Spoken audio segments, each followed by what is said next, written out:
I'm going to call to order the May 9th Committee of the Whole meeting. And the first item on the agenda is the adoption of the agenda, item 1B. Do we have a motion to adopt the agenda? So moved. Thank you. Second. All right, we have a motion from Ms. Green and a second from Ms. Herder. Everybody will please vote.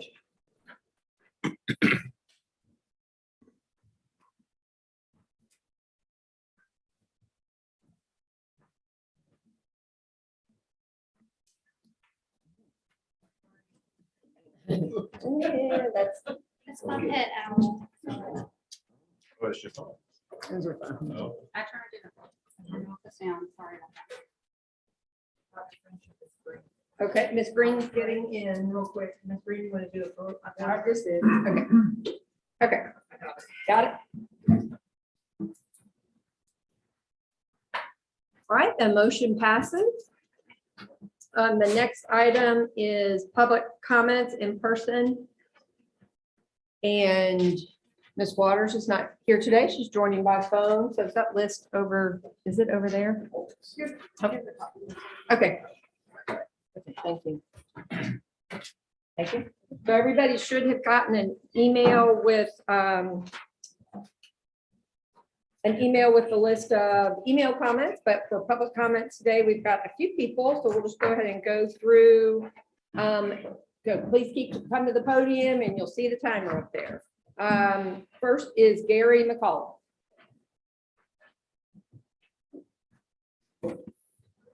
Good afternoon. Before I get started, Catherine Nagel has registered for 2 minutes, and she would like to yield her time to me if that's possible. Would that be okay with the board? Yeah, I think we're fine. Okay, thank you. My name is Gary McAuliffe, and I'm here to speak about Esser Funding. I've been to various presentations on Esser Funding, with the latest one being the April 25th CCSD Committee of the Whole meeting. Since that time, I sent general comments to the Board of Trustees and have shared those comments with some members of the community. In my comments, I recapped the Esser update, and then I asked various questions. I will mention 3 of those questions. It is assumed that CCSD must comply with federal and state requirements in order to accept Esser funding. And my question there is, how is CCSD complying specifically with the federal and state requirements? Not for an answer now, but that's a question I have. Esser funding is a huge addition to the CCSD financial resources, and is being paid for by increasing our national debt.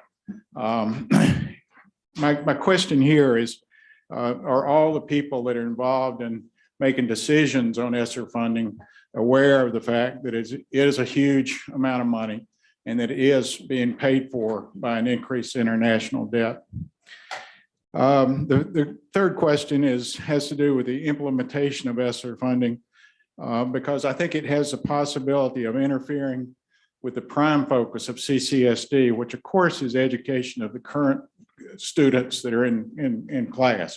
And I speak of this because teachers and administrators and others, if there are meetings being held, they're being pulled away from the day-to-day teaching of students. So my question, and certainly not an answer today, but how is that interference going to be avoided so that we can, that Esser funds can be properly applied without interfering with the ongoing teaching of students? I've observed that CCSD has 3 areas of funding.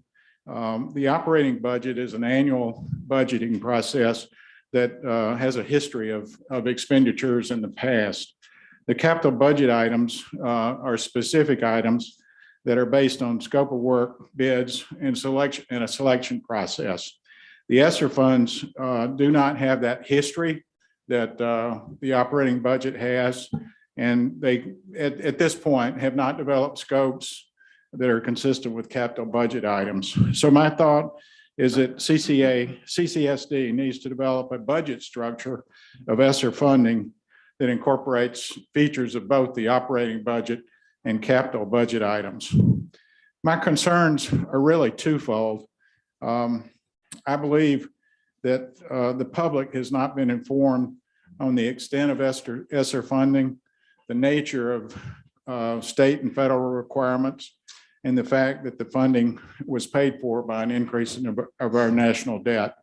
The solution in my mind is that CCSD should provide more communication about Esser funding to the public to solve that issue. Secondly, I do not believe that the budget structure is in place for recommending Esser fund usage and obtaining board of trustee approval in meetings that include the public. And of course, the solution there, in my opinion, is to develop that budget structure. I hope the CCSD considers and acts on this information. Thank you. Thank you, Mr. McCall. Next on the list is Kenny Alfaro. Okay, next is Tori Sanders. Oh, nobody's here. Oh, Erica's nodding at me and I totally didn't like that. So is there anybody out here who's here for public comment? Thank you, Eric. That's great. I will not go through and read all those. So we do have online comments and those were emailed to us this morning by Maggie. So please take a look at those. Printed them out in the office and I forgot. Okay, next item is item 3A, superintendent's report. Mr. Kennedy, I'm looking for not here. Welcome to the dais. Thank you, ma'am. So go to the next slide, please. So these are items that will be covered under the superintendent's report this afternoon. District highlights, mission critical update with the early childhood work on the mission critical. Also, we were intending on bringing to the board this afternoon a schedule of when we would be bringing mission critical items to the board for update. We will have that sent out to school board this Friday. Following the mission critical update by early childhood by Ms. Kim Foxworth, we'll do an Esser update and then take questions on the superintendent's update. So with that, turn over to Dr. Taylor. Thank you, Superintendent Kennedy, Reverend Mack, members of the board. We're excited to share this week's CCSD highlights. The first is that last week we celebrated National Teacher Appreciation Week, and we celebrated our teachers in a variety of ways. And actually tomorrow we are going to celebrate our past teachers of the year. And on Friday, we will announce the district's 2022 Teacher of the Year. So we're excited about that. We still, board members, if you have not shared with us whether or not you're going to attend the event tomorrow, let us know, and we'll look forward to seeing you. Our second highlight is that Academic Magnet High School was named the #2 high school in the nation for the 3rd year in a row. In addition to Academic Magnet High School being named, CCSD also had 3 of the top 5 schools in the state. They were Academic Magnet, Charleston County School of the Arts, and Wando High School. Most recently, we hosted a dedication ceremony. It was hosted on April 22nd for the Attaway Heinsohn Park. It commemorates the site where the stadium once stood, and now the center, the Cooper River Center for Advanced Studies campus is there. Representatives from CCSD as well as the City of North Charleston's Mayor Keith Summey participated in that event. The CCSD Liberty Hill STEM Initiative held its annual Community STEM Day on April 30th. It was held at Royal Baptist Church Life Center. There were 25 industry community partners who participated, and the event garnered more than 300 attendees. The purpose of the event was to engage students and families who are underrepresented in science, technology, engineering, and math fields. CCSD dominated the South Carolina High School League Lacrosse State Finals on April 30th in Irmo. The Wando boys won the 5A title. This is their first state championship win since 2018, their 7th state title overall. The Wando girls also won. They won the 5A state championship. It's their first title since 2011. And the Lucy Beckham boys won the 4A crown. They defeated Church Christ. It is their first state championship in the program's history. That concludes our recent highlights for this past week in CCSD. Thank you, Mr. Kennedy and board members. Thank you very much, Dr. Taylor. So now we'll have Ms. Kimberly Foxworth present present on the early childhood.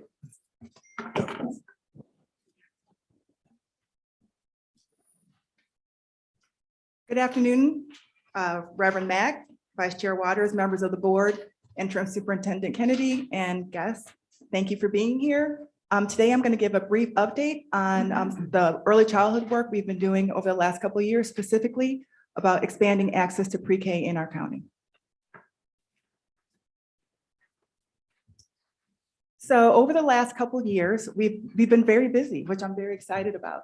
And so in 2019, the Board of Trustees initiated an early childhood project task force. This task force brought together a cross-section of our district, and we worked for months and months, and then the pandemic came and we did wrap up.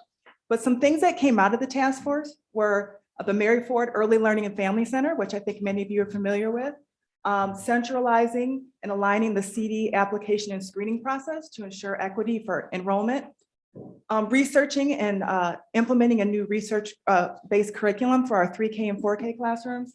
We developed an MTSS framework, revamped the Head Start grant. Specifically, we're working to certify Head Start teachers over the next 5 years by the time the next grant is up.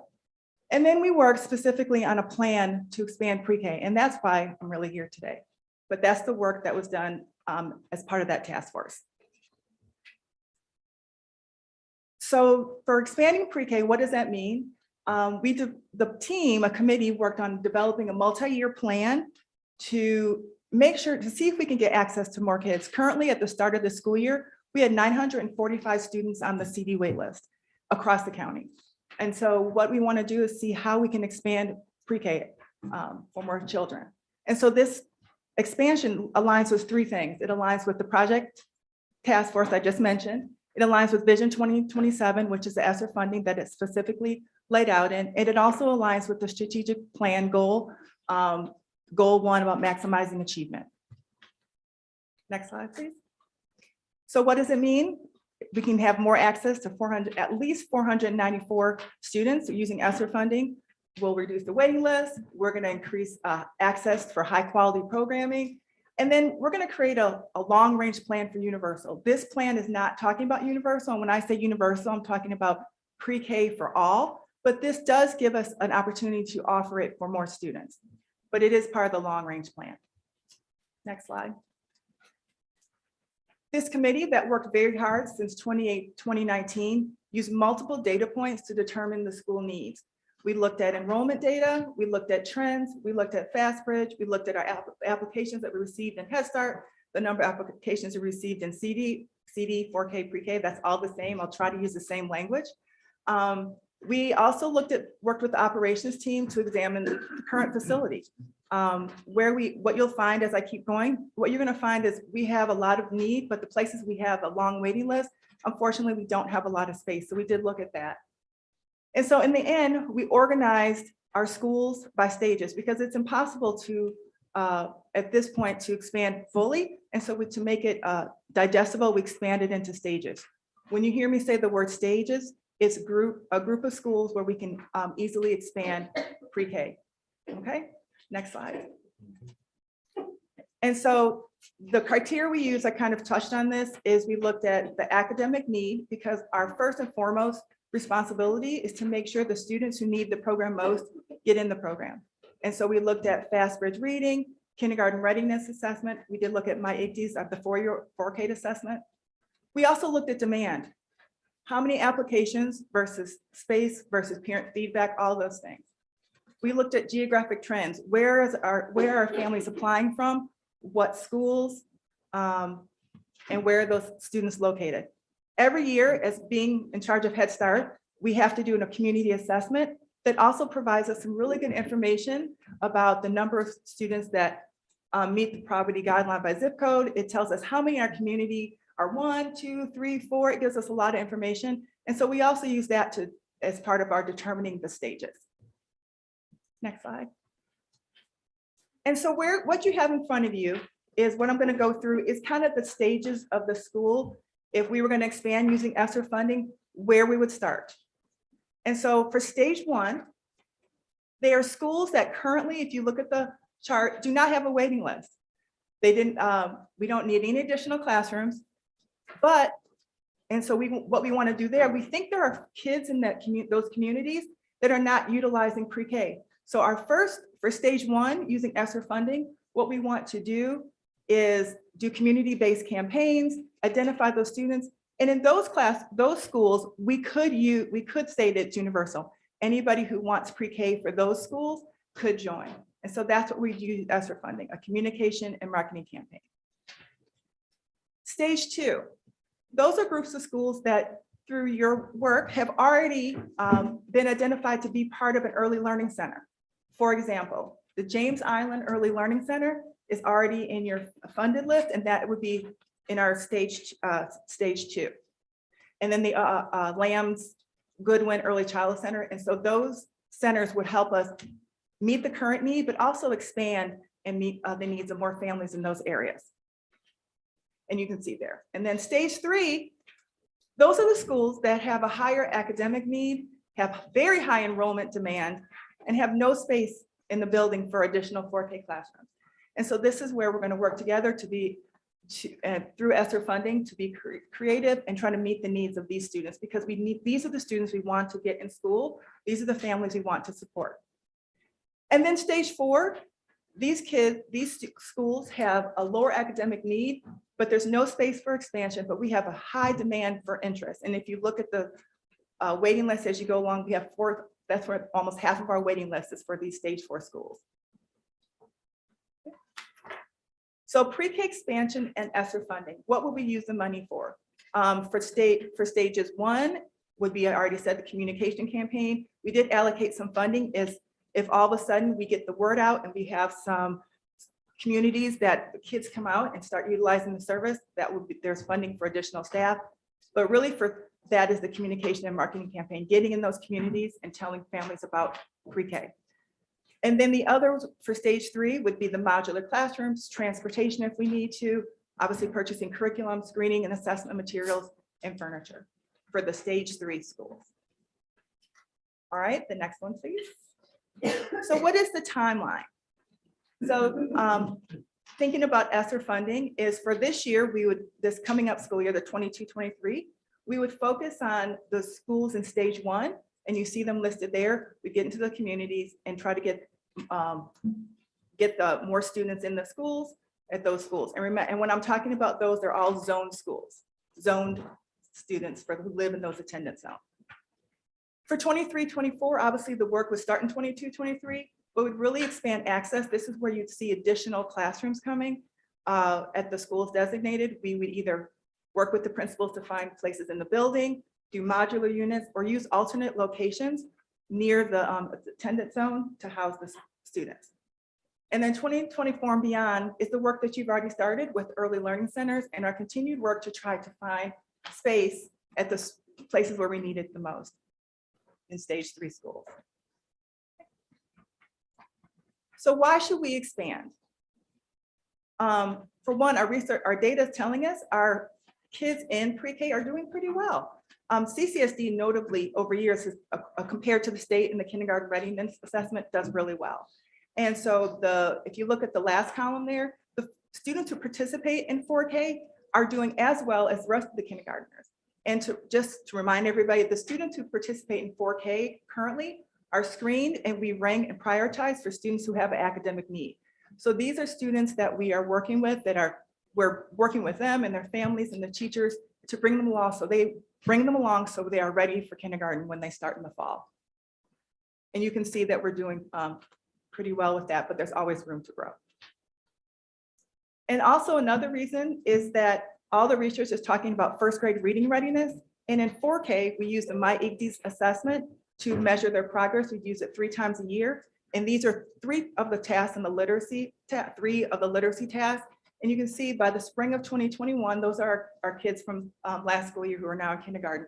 At the end of their pre-K year, 75% were able to do alliteration. Alliteration is one of the leading indicators of how well you're going to do in reading.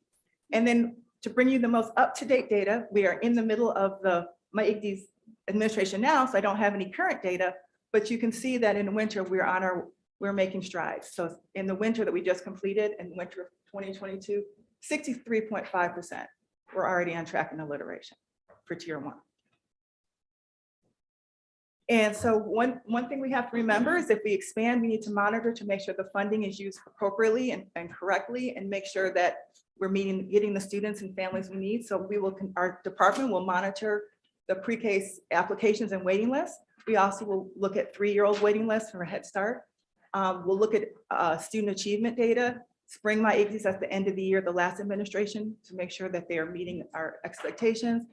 Obviously, with early childhood, we are academic, but we have to make sure that we teach the social skills so that not only can they read and write, that they listen and follow directions. So we have to make sure we monitor their social emotional development.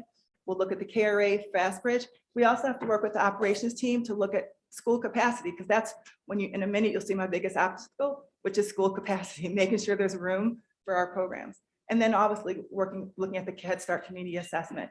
That gives us some information on birth trends and some information we don't have, unfortunately, like if I was a first grade program, to look at kindergarten to tell me how many kids are coming. So we have to look at the things that we can find in the community to tell us how many students will be available or interested. All right, next slide. So I've already alluded to the biggest challenges that we're going to have with with expansion, which is space. If you look at where we really need the program, we barely have enough room for some of our K-5 programs, and we don't have any additional room for 4K. Sustainable funding. This is our first year that Charleston County School District has been eligible to be it's called CERDEP, but it stands for Child Early Reading and Education Development Program. That is the state's 4K funding source.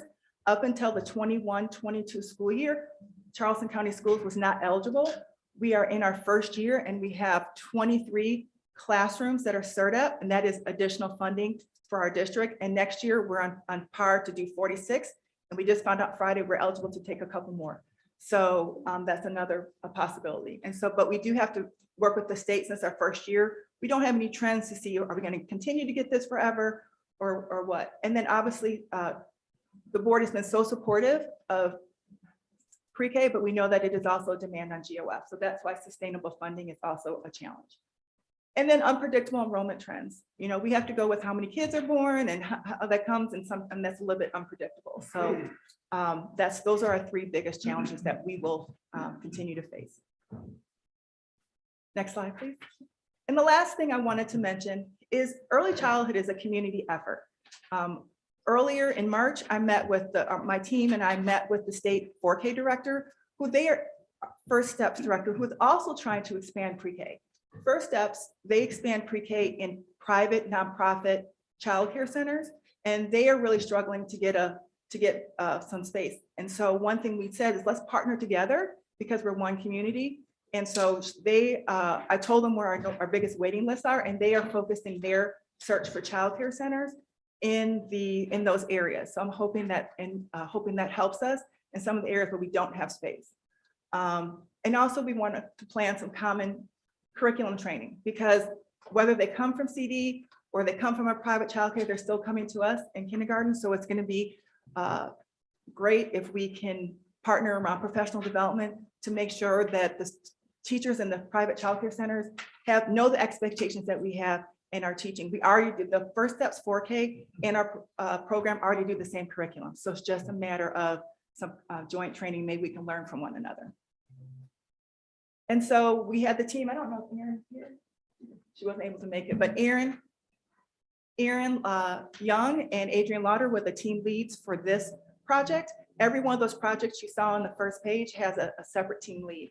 And this team did a great job of working together to come up with this plan.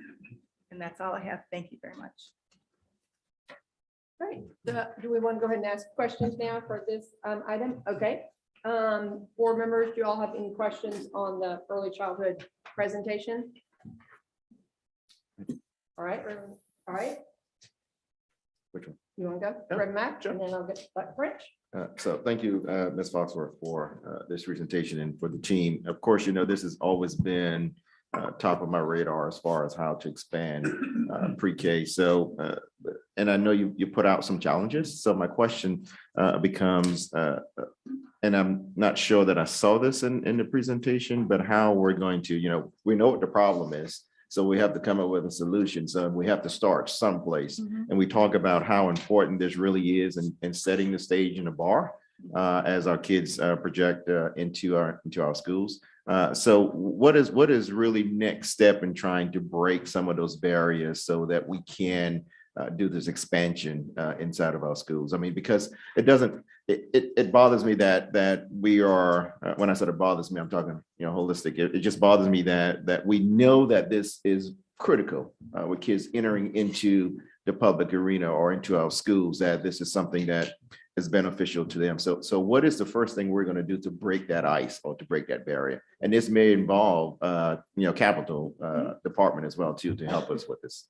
Well, we've already, for the use of Esser funding, have identified places where we can expand. It may be at a partner school. So for example, Sanders Clyde, because of this landlocked, we can't put in a trailer there and there's no space, but there is space possibly on Mary Ford to do a modular unit. And so we may put the modular unit there. It's an early childhood center, and then provide transportation. We're looking at that for other similar schools. We're also willing to take a deep dive in the classrooms and work with principals and say, is there just one room that we can work with the level leaders from elementary school? That's what the great thing is. I report to Michelle Simmons, and so I'm right along with her team that we can all walk together and find spaces in the school. So I think we've already started by identifying through Esser funding where we can expand. It may not be universal, but it will be at least serving more students. And I do see two rural schools from one end of the county to the next, from Minnie Hughes to St. James Santee.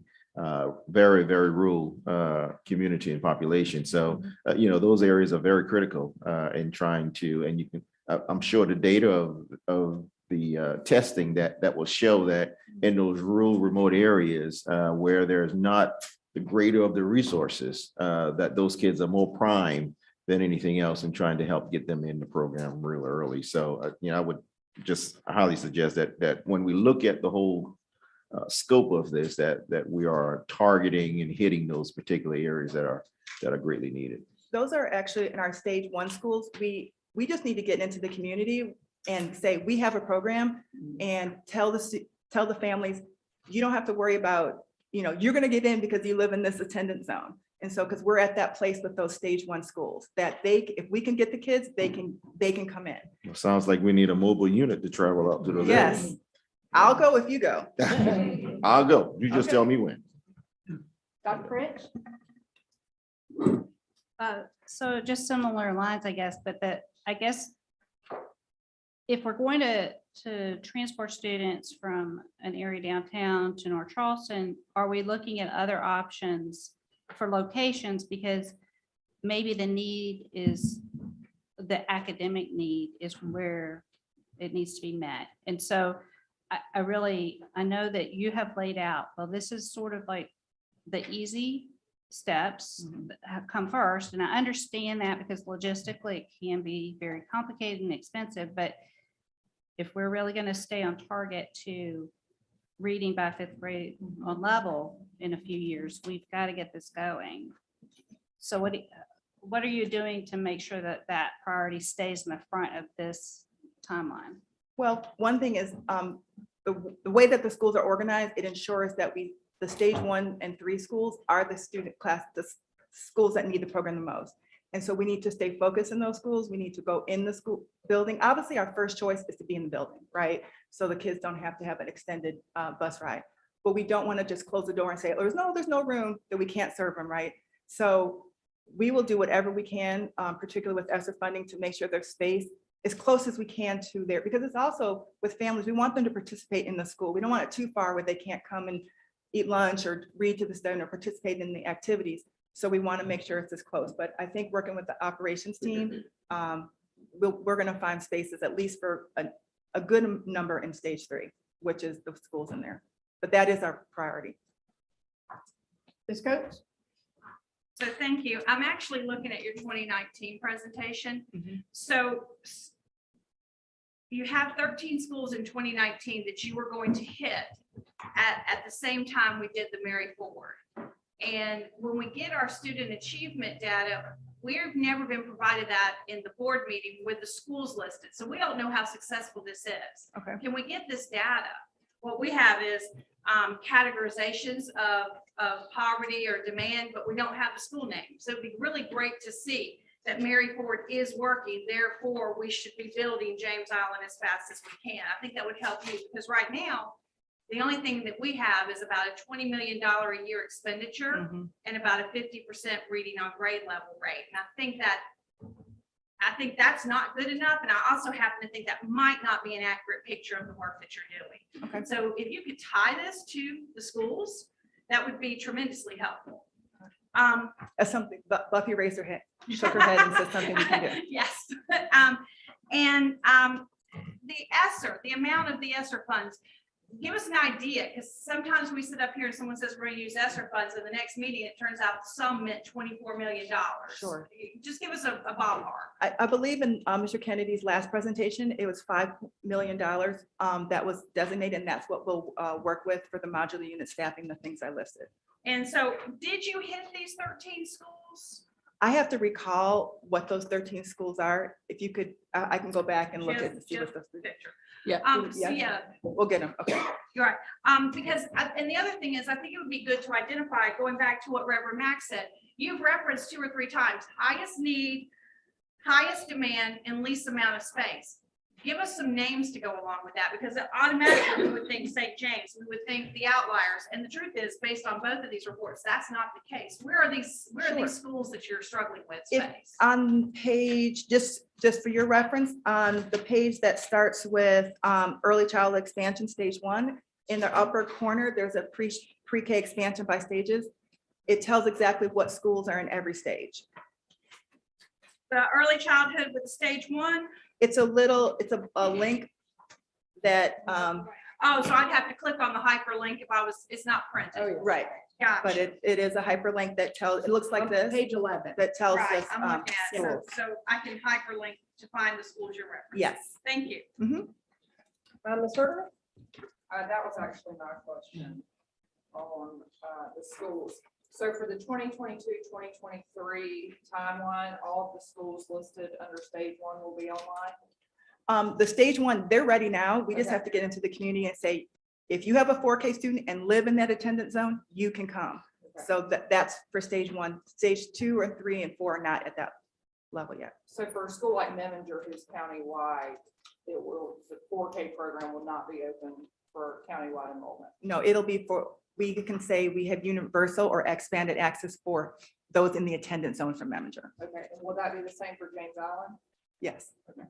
James Island, the early childhood center, James Island, we haven't worked out the attendance zone yet for James Island yet.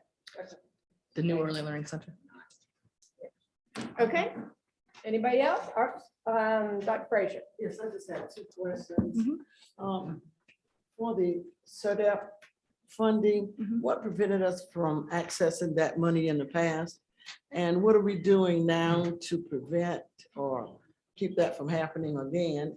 And then my second question to you is, are we working with Mr. Brigman's office to bring in staffing so that we can accommodate the growth in our early childhood program?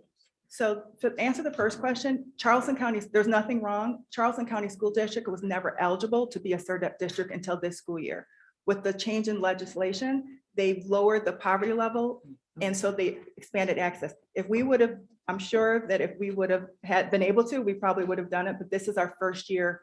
This current year was our first year being offered the opportunity to be a SERDEP district. So it's related to income. It is. Mhm. Okay, So they give us a list of schools based on poverty level that could be SERDEP schools, and we go from there. Great. And then your second question is, our department works closely with Mr. Brigman's department. We're working closely on the certification. He's fully aware, and his team is aware of our needs around early childhood teachers. And so, yes, we work very closely together. Great. Thank you. Mhm. Thank you for your work in this area. Very important. Great. I think that's all. Is that everybody's questions? Go ahead, I Mr. have one more question. Go ahead. So we have 3 downtown schools that are online. can Sanders Clyde, instead of putting a modular unit at Mary Ford, can they not attend one of the downtown schools? That's something we can definitely look at. Okay. Yeah. Thank you. Some of it is also accommodating the bathrooms and furniture sizes and other things have to be adjusted Oh, for yeah. the little ones. Yeah. I know it doesn't. happen like I know that. you do. Okay, thank you. All right, Mr. Kennedy, Thank you very much. I'm sorry, can I ask one quick? last question. This is logistical. Can you check the link? And because when I'm trying to pull it up, it's giving me weird errors. Thank you. We'll make sure if it doesn't work there, that we distribute it in the board packet so you have it. That'd be perfect. Thank you. All right, Mr. Kennedy. All right, thank you very much, Ms. Foxworth.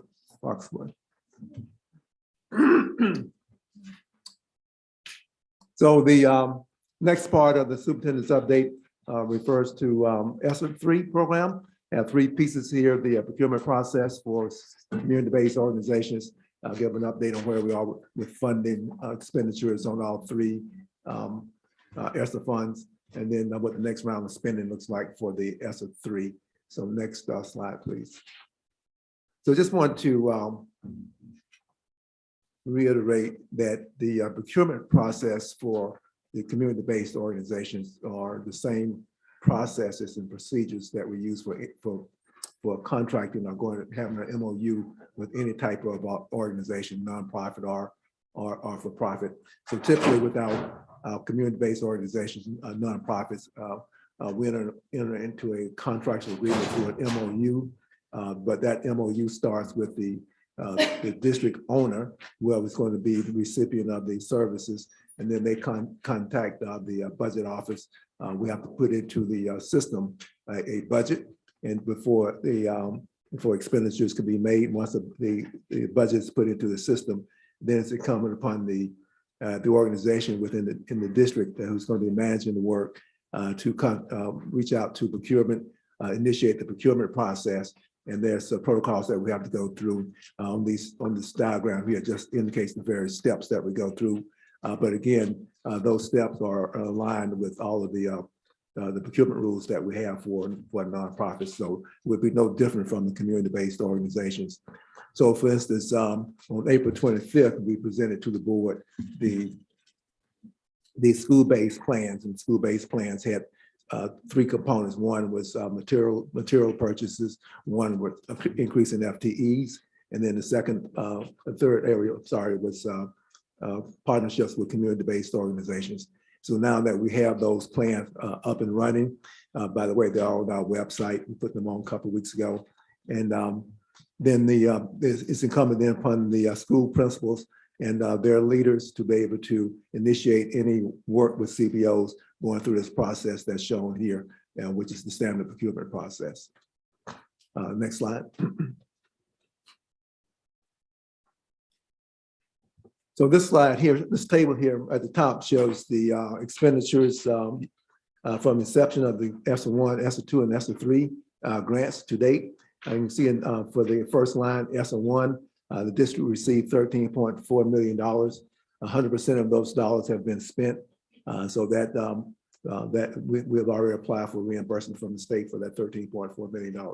For Esser 2, $72.6 million was the award amount. Currently, we have spent and are encumbered $38.8 million, a little over 50% of the Esser 2 funds. And on the right-hand side, it shows the amount of time remaining. So you can see here for the Esser 2, we essentially spent half the money through the half of the time we have to spend it. So the Esser 2 dollars have to be spent by the end of September of 2023. And so we're halfway there, both in terms of the dollar amount expended as well as the time to expend it. And then Esser 3, as you can see, we're just getting started. We only have 6% that's either spent or encumbered, and we have time remaining 69%. So we have to accelerate our Esser 3 spending, and I'm going to talk about that in a second. Next slide, please.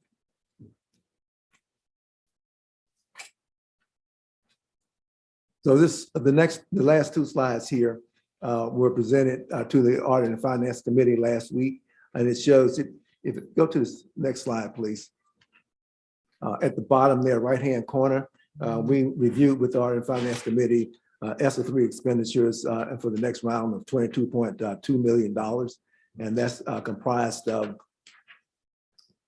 all school-based, mostly school-based. The $13 million there at above the 22 is school-based programming. And then the $6.6 million above that are related to district-wide programming. So a total of $22.2 million that we're beginning to execute on the next round of ESSER 3 spending. So so that's a quick update on the ESSER 3. What questions do you have? Questions on the ESSER 3 presentation, Dr. French?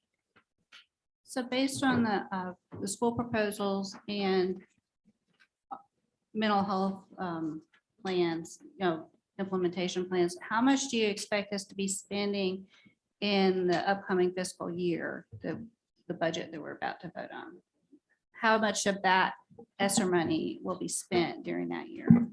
But for clarification, so the ESSER dollars, none of the ESSER dollars would be in the budget that the school board vote on. The school board will be voting on the general operating fund, not the grants.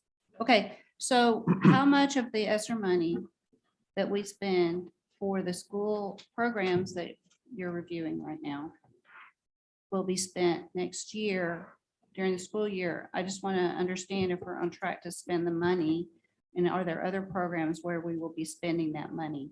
And how will we be presented with that? So the presentation to the board on the expenditures, I think I briefed the board that Ms. Williams and the IT department are developing a financial tracking tool to be able to present, keep track of, not just present, but keep track of all the expenditures on ESSER 3 and then present that to the school board. I think that is close to being complete, that tool. Do you have a timeline on that, Shauna? Yes, sir. We should be able to complete the tool by August, August? the latest, to have all of everything in it, the final reports done, the tool completely up and running.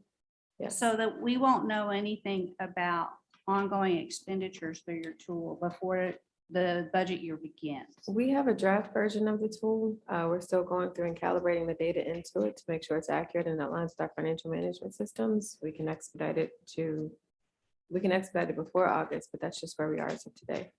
So the tool that we're talking about is a new tool that's under development that doesn't prevent us from using the current system to extract data. As you know, we have to submit all our expenditures up to the State Department each quarter. And so we will, so that's the actuals that we submit, and then we'll be able to present that to the board as we have those expenditures. This tool that's being developed gives us more details around specific programming, which is something our business system does not currently capture. And so in terms of fiscal year 23, specifically what you're asking about, we don't have the detailed plans yet. So the schools have submitted their plans based on $28 million of allocation to them.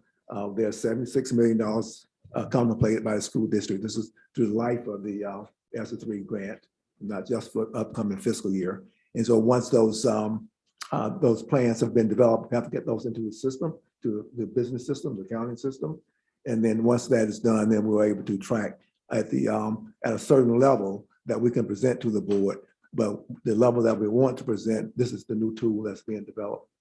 Will this prevent implementation of what needs to be done before it's ready? I'm just concerned if we're holding up spending and information to the board because a tool isn't ready. So no, it would not hold up spending. The only thing that's held up spending so far on ESSER 3, we had to step back, get the schools involved in their plans. So that those plans, as you know, have been completed. And so the expenditures have already started on that.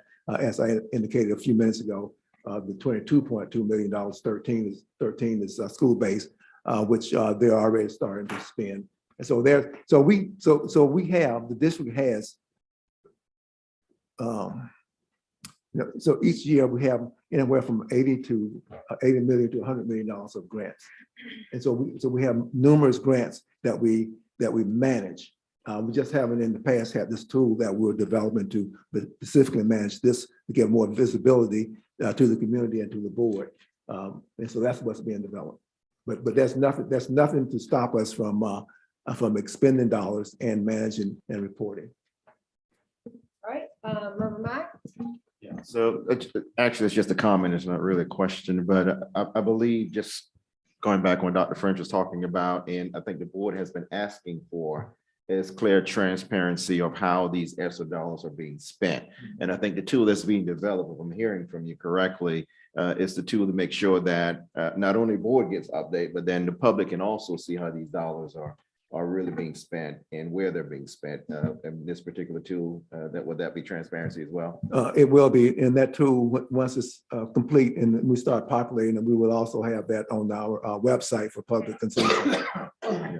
So, and this is, what the board has been asking for, just clear transparency as to how these dollars are being spent and to be able to track them. So the development of the tool will be great. I'm just kind of commenting on what you were asking about, because again, we want to make sure that we're clear on how these dollars are being spent. The public is clear on how these dollars are being spent. But to get it accurate, I'm assuming that's what's taking us that great of a time to make sure that is functionable. All right, Ms. Coates? Thank you. So when we say how it's being spent, I think for me, I need that calibrated a little, because everything I've seen, including the school plans, does not tell us where we're buying or what we're buying from community partners. There are no community partners listed in the school-based plans. We are going to do after-school programs and it will accomplish this. So I don't know if that is what you mean by how and why, but I was expecting a little bit deeper, particularly when we were told that, they would go through a curated list of vendors. So my question is, and because we have a $250,000 threshold, literally every vendor can be hired without board knowledge. So do you anticipate as a district becoming that granular with this information? Not we're going to have an after-school program. We're going to partner with and pay so-and-so to execute this program. I mean, that's what I'm looking to see, and I don't see us getting closer to that. Well, we will. And so currently our accounting system, you have an accounting string in the system, and it doesn't accommodate that type of reporting. That's why it's taking so long to develop it. Because we currently, as all districts and school districts in the state do, we have to have an accounting structure in our system that accommodates the state reporting, and not what the type of granular reporting that you're asking for. And so, in combination with the finance department and the business intelligence department, that type of tool is being developed. So that would be my second question, which I think I just got the answer to, is I look at the State Department and they only report categorical spending. You'll be reporting who got what to do what. I mean, I would hate to think we're all waiting until August if we get a version of this. I give us an expectation. Right. It'll be more finite detail around specific initiatives that we are spending on here in the district. It is a manual process because our accounting system doesn't account for that type of spending. So we're literally creating this for all three ESSER funds, not just ESSER 3. And it's also a reporting mechanism. So it's housing the data as a repository, it's a reporting mechanism, and it links to our financial management system. So we're literally building it from scratch. So Sure, it takes a while. but it'll link to, and I'm not sure the right way to say, it'll link to checks were cut to so-and-so to do so-and-so for such and such a school. It will Because give, right now I'm just looking at category 6, you've spent $4 million on ESSER 2. right. So right now you'll see the category and then you'll see all the initiatives under the category. You'll see what the initial budget was, any budget amendments, what was spent to date, what was encumbered in the remaining balance, Mhm. and then the percentage of funds spent against the timeline, similar to what we just saw in the chart Mr. Kennedy put up. But yes, it will be additional detail along with narrative detail as well. Okay, and then my last question centers around the, what I think we're up to about 200 new FTEs, new positions. And I don't know who to ask, but I'm looking at 136 on the chart given to us. without spending a lot of time, I'm looking at 75 to 100 coming out of the school-based. We're gonna hire so-and-sos to do this and that. My concern is in 876 days, those people don't have a job. And I know we can talk about attrition, but that would mean everybody getting hired would have to be a certified teacher. So that then if you have to do attrition, you can put them in the classroom. So can we speak to how we're onboarding these folks so that we don't end up with with this massive amount of people bursting into tears on September 30th, 2024? So I'm going to ask Mr. Brigman to talk about the onboarding process there, the nutrition process. But I would also say, although we have X number of FTEs that are newly added to the through this funding, we will not fill all of those. So we have projected what percentage of FTEs that have been budgeted would be unfilled. But so that's number one. 100% of those will not be filled. And then Mr. Brigman can talk about the attrition process and how do we onboard people that are on limited grants.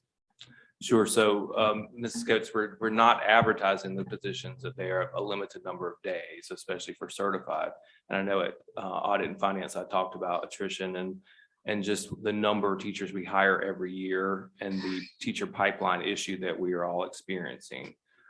Classified has been somewhat the same as far as being able to fill positions like Mr. Kennedy said. I hate to, I don't like telling the board that it's going to be difficult to fill positions, but just like every company, every organization right now, we're all having challenges. I personally, going 2 years out or so, I'm not concerned about placing people. They may not be at the same location. They may have to move to another location, but we have a process to manage that. Every year during the budget process, we do have a number of teachers and a number of classified employees that are displaced or have to move because of budget reasons. So it's something we're very familiar with.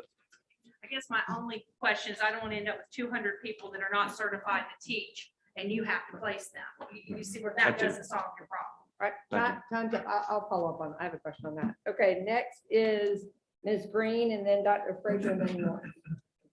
And I don't know if this is Cindy's question also, but I just wanted to,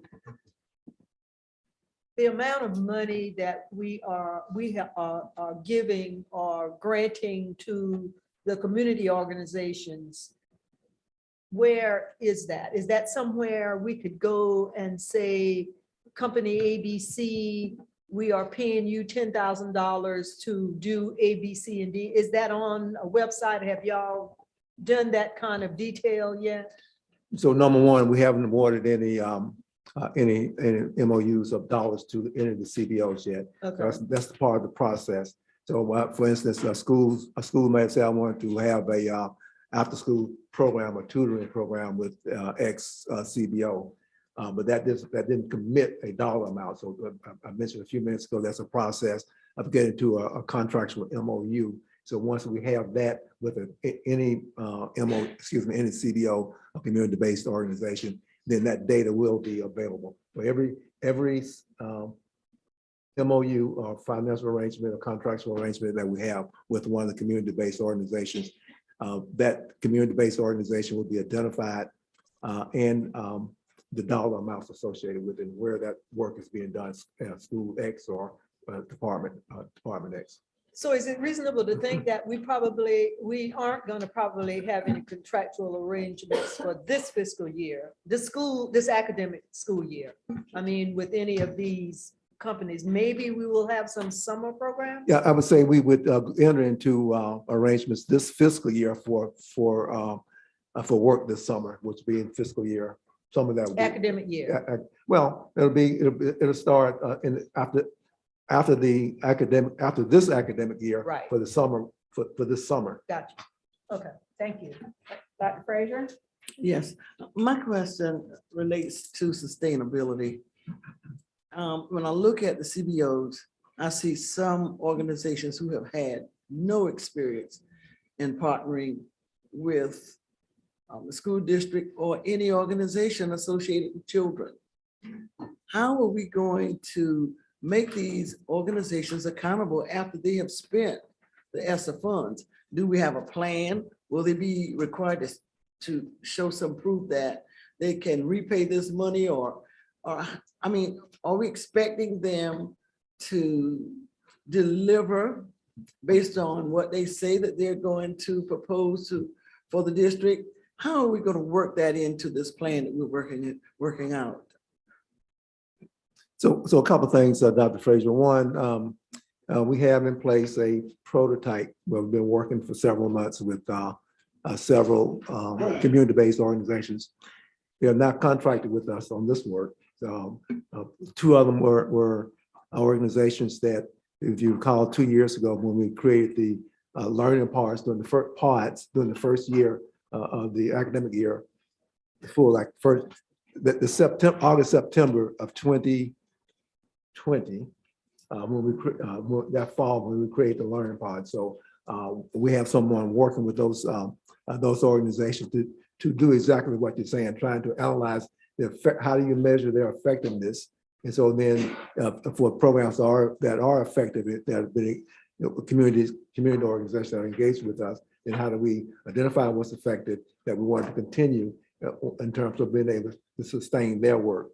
So that piece is being worked through. And then on terms of the financial analysis, that's something that the finance team and the programs have to take a look at and make sure that the money is being accounted for appropriately. Okay. So it's similar to like when we allocate federal dollars out to our charter schools. So we have a team of people here in the central office that manages the federal compliance and the state compliance piece of expenditures of federal grants. I'd just like to make a comment about the learning pods. That was not a successful strategy. And I just hope that we do not use that as a prototype to continue working with our children. And I'm very, very concerned about some of these organizations, and I know some of those organizations that they're using Esser funds as a lifeline to sustain their organization. And I don't want this federal money to be wasted on an organization that's just primarily focused on keeping the organization alive rather than focusing on the needs of our children. All right, Ms. Hardwick? I'm just trying to get a little bit of clarity on the timeline. So everyone has submitted their proposals, schools in particular. A lot have requested implementation starting in the summer, whether it's around professional development, hiring, after-school programs. And I'm just concerned because we are getting very close to summer. We're a month away from school dismissing. If we don't start distributing these funds and schools don't have access, like how are they going to successfully implement the programs that they've put forth? Because Mr. Brigman continues to allude to the hiring shortage. We're all aware of that. And I'm just concerned from that standpoint, these awesome proposals that have been put forth by the schools, are they going to have access to these funds to start hiring and doing what they need to do to fully implement them? They will. So on the table that I presented, the two slides a few minutes ago that showed the $22.2 million of the next round of spending on the ESSER 3, $13 million of that, $13 million that's for the school-based plans that were submitted in April 25th. So we allocated out to schools $28 million.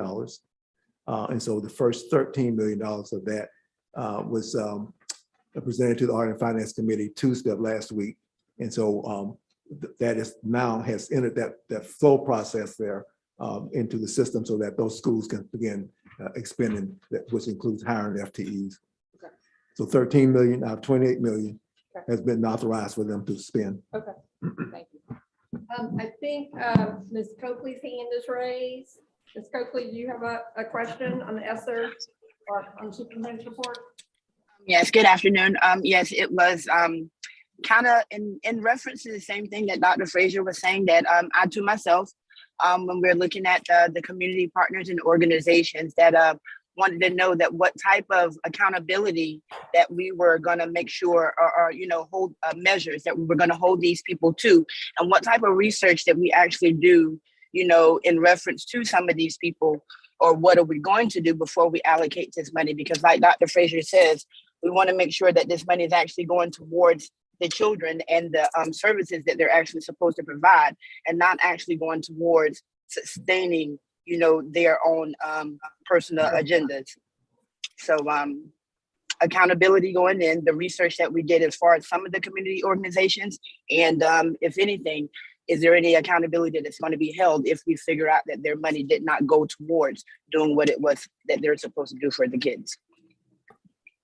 Well, there definitely will be accountability as the money is being expended. And then in terms of sort of like vetting or researching the community-based organizations, as you know, there were over 70 community-based organizations that submitted proposals, and each of those 71 were 70-something were reviewed by two different teams, a board-appointed advisory committee, as well as a central office developed a team that reviewed all proposals and selected 47 to proceed with.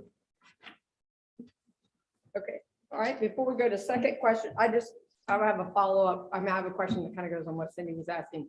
So you may have said this, Mr. Brigman, but when you're hiring for these positions that are going to be funded by Esser, are we telling those potential employees that it's grant funded and that funding ends, and that, but typically we still, you know, will have openings, or are we not telling them? We do not, especially for certified staff. So there are some certified, for example, teachers who may be identified to step into a different role with these ESSER funds, and they're still under contract with us as a continuing contract. Okay, so they would So they would go back either to their former position or a similar position.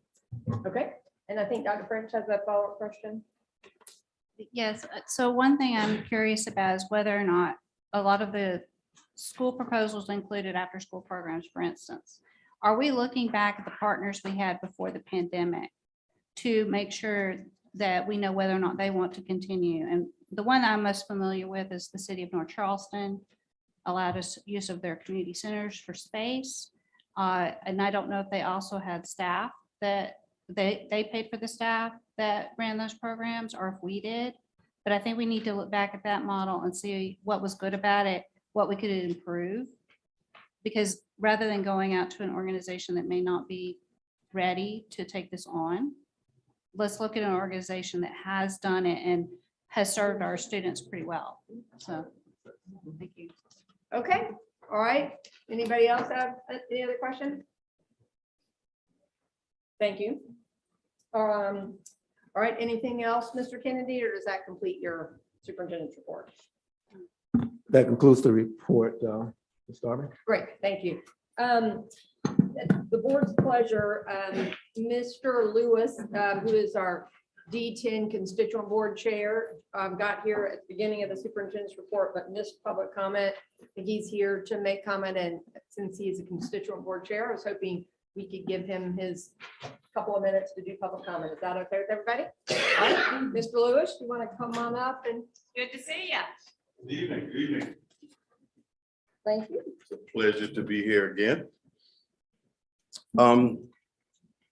Just to say, board chair, all the board members there. As we look at the middle school configuration in D10, our board put together this proposal 3 years ago. And we've been watching it for 3 years. And when we speak to, and I speak on a regular basis to Ms. Matai Porter, and we like the progress that we're seeing happen in there. As you know, with any program, when you first started, and especially with us starting during COVID, you're going to have some setbacks. But what we've seen has been good success.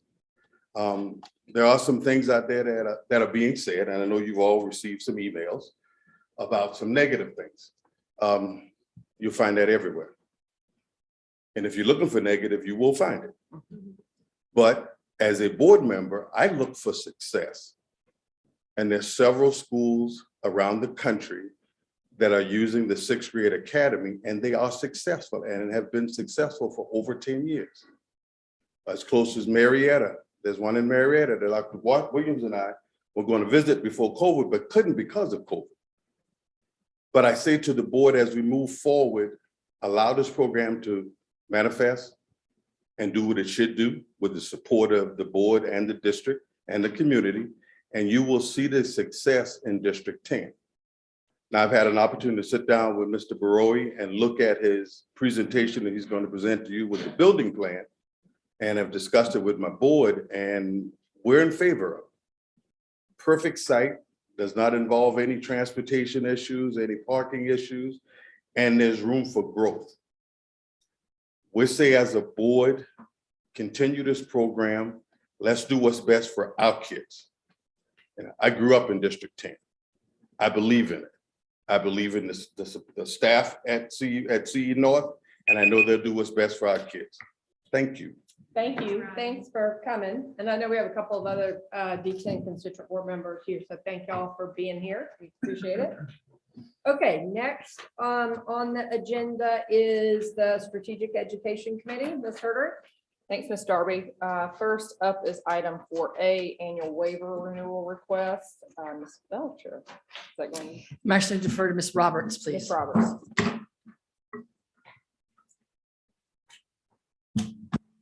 Good afternoon. Good afternoon, Board Chair Reverend Dr. Mack, Board of Trustee members, and Interim Superintendent, Mr. Kennedy. Pursuant to Regulation 43-261, the State Board of Education has the authority to waive any regulation that may impede the implementation of an approved district strategic plan or school renewal plan. Waiver requests are approved annually by local boards and then submitted electronically to the State Board of Education. Once approved, the waivers are added to the district strategic plan and school renewal plans.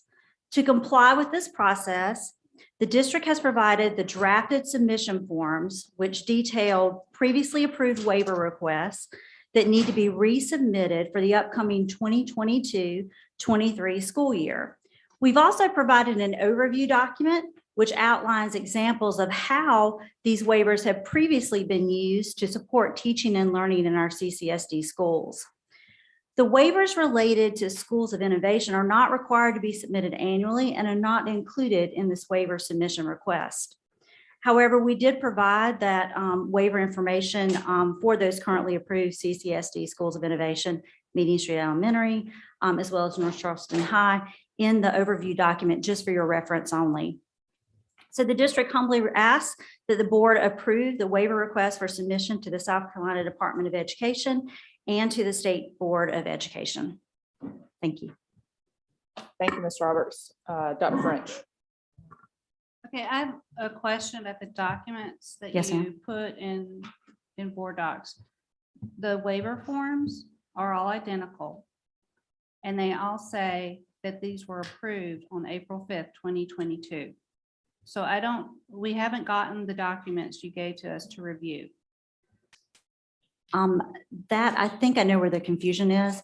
That actually is just an excerpt from the request that we had to extend our time for the school renewal plans to be submitted to the state. That's what that's about. It's not these waivers being approved. So I apologize for that being Okay, well, misleading. every one of them, the all CCSD schools and virtual learning programs, the CT centers only, and the maximum class size documents all have identical information in them, which seems to only be related to the strategic plan delay.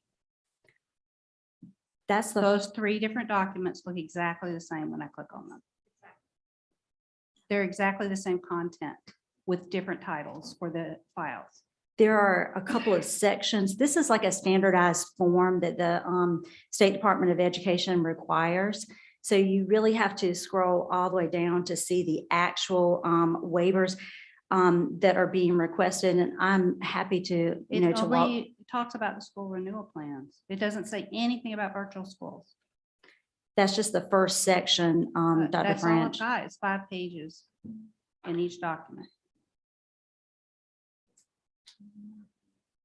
Okay, one of them does have 7 pages, but in the future they look the same on the front page. So why would I look through the whole thing?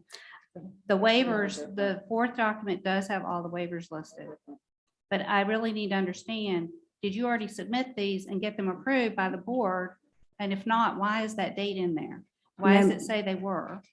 No, ma'am, I did not. That first part, this is and I agree with you about the form being very long and has a lot of information that you have to repeat before you actually get to the specific waivers that we're requesting. In the future, I don't have to provide that actual form stat document. Previously, it was a request that I provide the actual submission form or draft of that submission form. So what we did is we provided an overview document that actually gives you the waivers that are included in those 3 forms. That document will provide you with the regulation numbers, what those regulations are, and then in the right side, it provides you with how they're being used. That's the 4th of the 4 documents that are posted in board docs. The first 3 are different. There's a 5-page, a 4-page, and a 7-page. And again, we're driven by the state form stack. So that's the questions they ask So a us, and we do it summary at the exactly the same. top- A summary at the top would have been helpful. So. Well, the summary is at the last document, ma'am. The Charleston No, I County. meant a summary. If you're going to provide the separate waiver forms and they look identical at the top, insert something Okay, to summarize at the but it's beginning. their form, so I mean. Okay. we've got to follow Anyway, that. Yeah. anyway, so I also just want to say, in terms of the waivers that you're requesting, they're all related to the virtual schools and their needs, and related to the strategic plan being delayed. Is that correct? No, ma'am. The waivers actually relate to different things. If you look at the first waiver, the overview document is really helpful, I think, because we know how confusing the form stack is, to be honest. I even thought about maybe not including that because I thought it might be confusing, but I knew that had been a request previously. But if you look at the overview document, it provides you, like with the waiver 1 is for all CCSD schools as well as virtual learning programs. This one actually relates to things like it allows us to be able to have vertical alignment and expanded learning opportunities, like courses for our students or extracurriculars. You might see this supporting programs like with our Montessori programs. It can support our magnet schools, some of our rural schools, all of these related to school choice and equity, like in increasing AP enrollment or dual enrollment. All of these give us a capacity to do that. The second form actually relates specifically to our CTE centers, because there are certain things that we need in order to be able to provide students with the scheduling flexibility, also with some of our administrative duties that are required at our CTE centers. And then the third waiver relates specifically to the virtual programs, as you mentioned earlier. Ms. Coates? So, and if I'm correct, I think the waiver that's approved, I went back and looked, that's where we approved you delaying your submission. Correct. Yes, So ma'am. Just so we can clarify. I have 2 questions. One, are there any new waiver requests embedded in any of these documents that did not exist in 21-22? No, ma'am. And on the first one, and I don't know if you have it in front of you, but it's page 3. There was some it's a standardized form. Page 3 of the first one of your submission to CTE in all schools. Did we meet any of those goals or all of those goals? Some of those goals are we're still looking at the data. We'll receive that data in the spring. So it says, but it says by May of 2022, this will happen. So But you can there's see an some of it's expectation the, that we should be able to know by May of 2022. You should at least be able to measure it, or you wouldn't have put it in there as a goal. but a lot of those are The data's related a to year SC back. ready scores, ma'am, and I the know. timing of the test. So as soon as the test would come in, which we're administering now, we Will would they have come a in by the result of end of whether, May? what's that? I'm wondering why you put in there an expectation to have a result that you can't have. If the results for SC Ready won't be in by May, why did you say May 2022? That's my first question. Second one would be, are we going to meet them? The way the data works on the strategic plans is you actually have your sort of year behind. It's kind of like your data is like the year previously. So we can provide you where we were. These goals will be updated in our next review. You'll be receiving some of that information in the next month. Okay. Thank you. You created the goal. The only, and What's confusing me is we wrote these. These weren't imposed upon us that you had to have a goal by May of 2022 of this. Y'all wrote it, so maybe it would help if we wrote it where it matched what we could actually deliver in terms of time frame. I think you'll be pleased with the goals that we've worked on with our schools for this upcoming strategic plan. Thank you. Any additional questions? Okay. I'd like to make a motion to approve the waiver request for submission to the South Carolina Department of Education, SCDE, and State Board of Education, SBE. Second. I am so sorry, man. We're fully participating in the LCEC for the next school year, the online learning, virtual learning collaborative, and are we still acting as fiscal agent? The Low Country Virtual. Yeah, that's what LCEC is. We were asking for waivers for that. Am I to assume we're fully participating and still and funding out of our budget for that? We have a placeholder in Esser for the Low Country Virtual Extension. Right now, we've got some preliminary seats, so we've asked for around 400 seats, and we're in the process of seeing if parents are going to take those seats. So we're going through the enrollment process that we went through last year. Except you shifted it to Esser funds? It's always been an Esser funds. Okay. And are we selecting as Different fiscal funds at agent? different times. So there's been no change in fiscal agent. Thank you. So just one follow-up. Because it's my understanding that that was going to be the last year that we were going to be the actual agent to this. So what changed? Because I believe that was a board discussion and a board vote that would have been the last year that we would have been the agent in funding that. So I'll have to defer to the previous CFO on that, sir. All right. So I will check into that. So we've been the fiscal agent now, I think, for 2 years. There was contemplation last year that Dorchester District 2 would take over as fiscal agent. And now with Mr. Pye's retirement, we have not engaged with them. But I do dial into the meetings with the Low Country Education Consortium. So the next one, I will explore this. Yeah, I think it needs to be understood that whoever is the next agent to take over needs to take over, because we said that we were not going to go beyond that year. I have a question about waivers.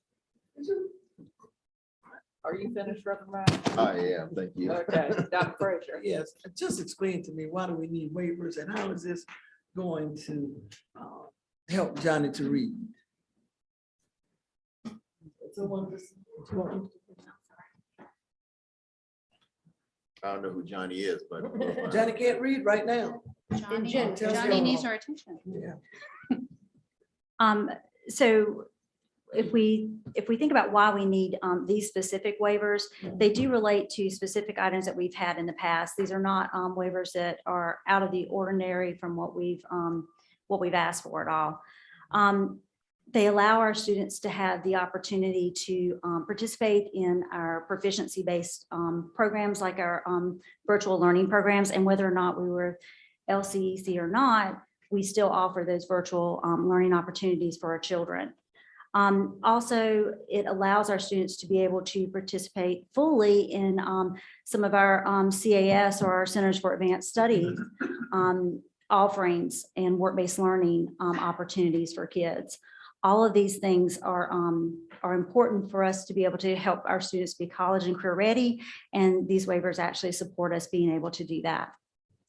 The state tends to have a very rigid approach to classes and instruction, particularly at the high school level. And some things like CTE need a greater level of flexibility in terms of seat time and how it's actually delivered. And one of the things that's an asset, I think, of this district is places like St. James T. We have a digital learning lab in that school so that we can have teachers from another school teach a course into that school. And so the kids can participate online. It allows us to better leverage our teachers across the system. So in many ways, the idea here is to help us maximize our resources and not get constrained by seat time and hours, and more be aligned to the outcomes in terms of CTE and other things. But I will say it is more bureaucratic than instructional, but an important bureaucratic rule that we would like to follow. Dr. French. Okay, I'm sorry, it's not friendly to me as a layperson. I'm sorry. I'm just trying to digest it, but I do have some concerns about these waivers about certification of principals. Why are we asking for waivers that require certification of principals in schools above a certain enrollment? There are some of our schools that actually they span across grade levels, like for instance, being able to allow for a principal to be a principal of a middle high, like our Charleston School of the Arts or Military Magnet Academy, our elementary middle schools like Buste Academy, St. James Santee Elementary Middle, that same kind of thing.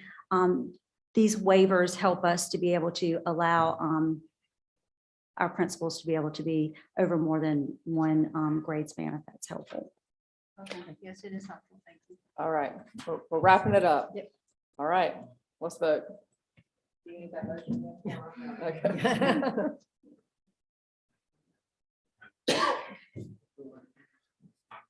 Thank you, Ms. Roberts.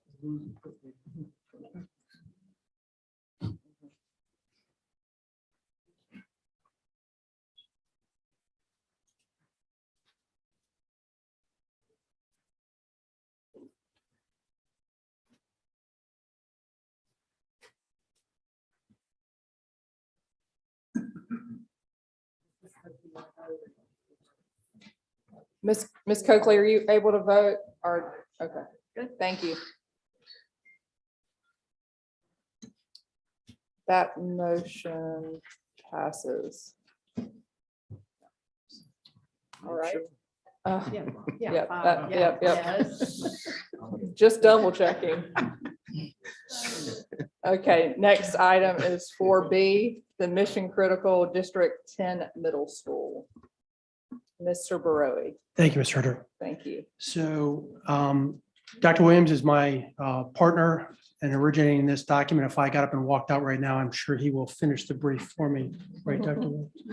But I'll try not to get up and walk out on you all. These are the recommendations for the long-term plan for the District 10 Middle School. It'll include both a recommendation on configuration as well as location for the additional facilities. I've got two background slides, which just get you caught up to date of what's happened since several of you became board members. Back in January of 2020, the board voted to merge the two schools, West Ashley Middle and C.E. Williams, on the new C.E. Williams campus. That school was being built at that time, and we were under the gun to get it ready to go for the fall of 2020. Because of that, the board gave us the authority to utilize the West Ashley Middle campus for the sixth grade, because it turned out that we were going to have to add trailers and we were going to be cutting it really close. So we opened that fall with the sixth graders at West Ashley Middle, former West Ashley Middle, and what we called C.E. Williams North now. And the new school was opened for the seventh and eighth graders at C.E. Williams South. The following year, this past year in 2021, the board approved the design, construction, equipping of the new middle school facility for this middle school in wave 2 of the building program. As you recall, it passed in the sales tax referendum the previous November, and you all racked and stacked them the following spring. A month later, you agreed to extend the current configuration to give us time through COVID to come forward with a long-term recommendation. The next slide, this is what the district looked like, what District 10 looked like before we consolidated the two schools. And this is really what led to the option that was recommended by the District 10 constituent board to bring those two schools together. This was the zone back in that year. The gold represents the zone for C.E. Williams. I'm sorry, it represents the zone for West Ashley Middle. The purple represents the zone for C.E. Williams. You can see both schools are actually in the same zone, and the only elementary school that was zoned was St. Andrews Math and Science. The remainder of the attendance that ended up at C.E. Williams was a direct matriculation from Ashley River Creative Arts, and that's what led to the attending ethnicity compared to the zoned ethnicity. And in both cases, We had a wide disparaging results in white and black. And that's why that's what led us to come up with different options, because on the next slide, we looked at many options to that point to rezone. I was the District 10 Board Liaison, Superintendent's Liaison in 2014, and I worked with Mr. Lewis exhaustively as he tried to come up with a solution to this challenge. This is but one example.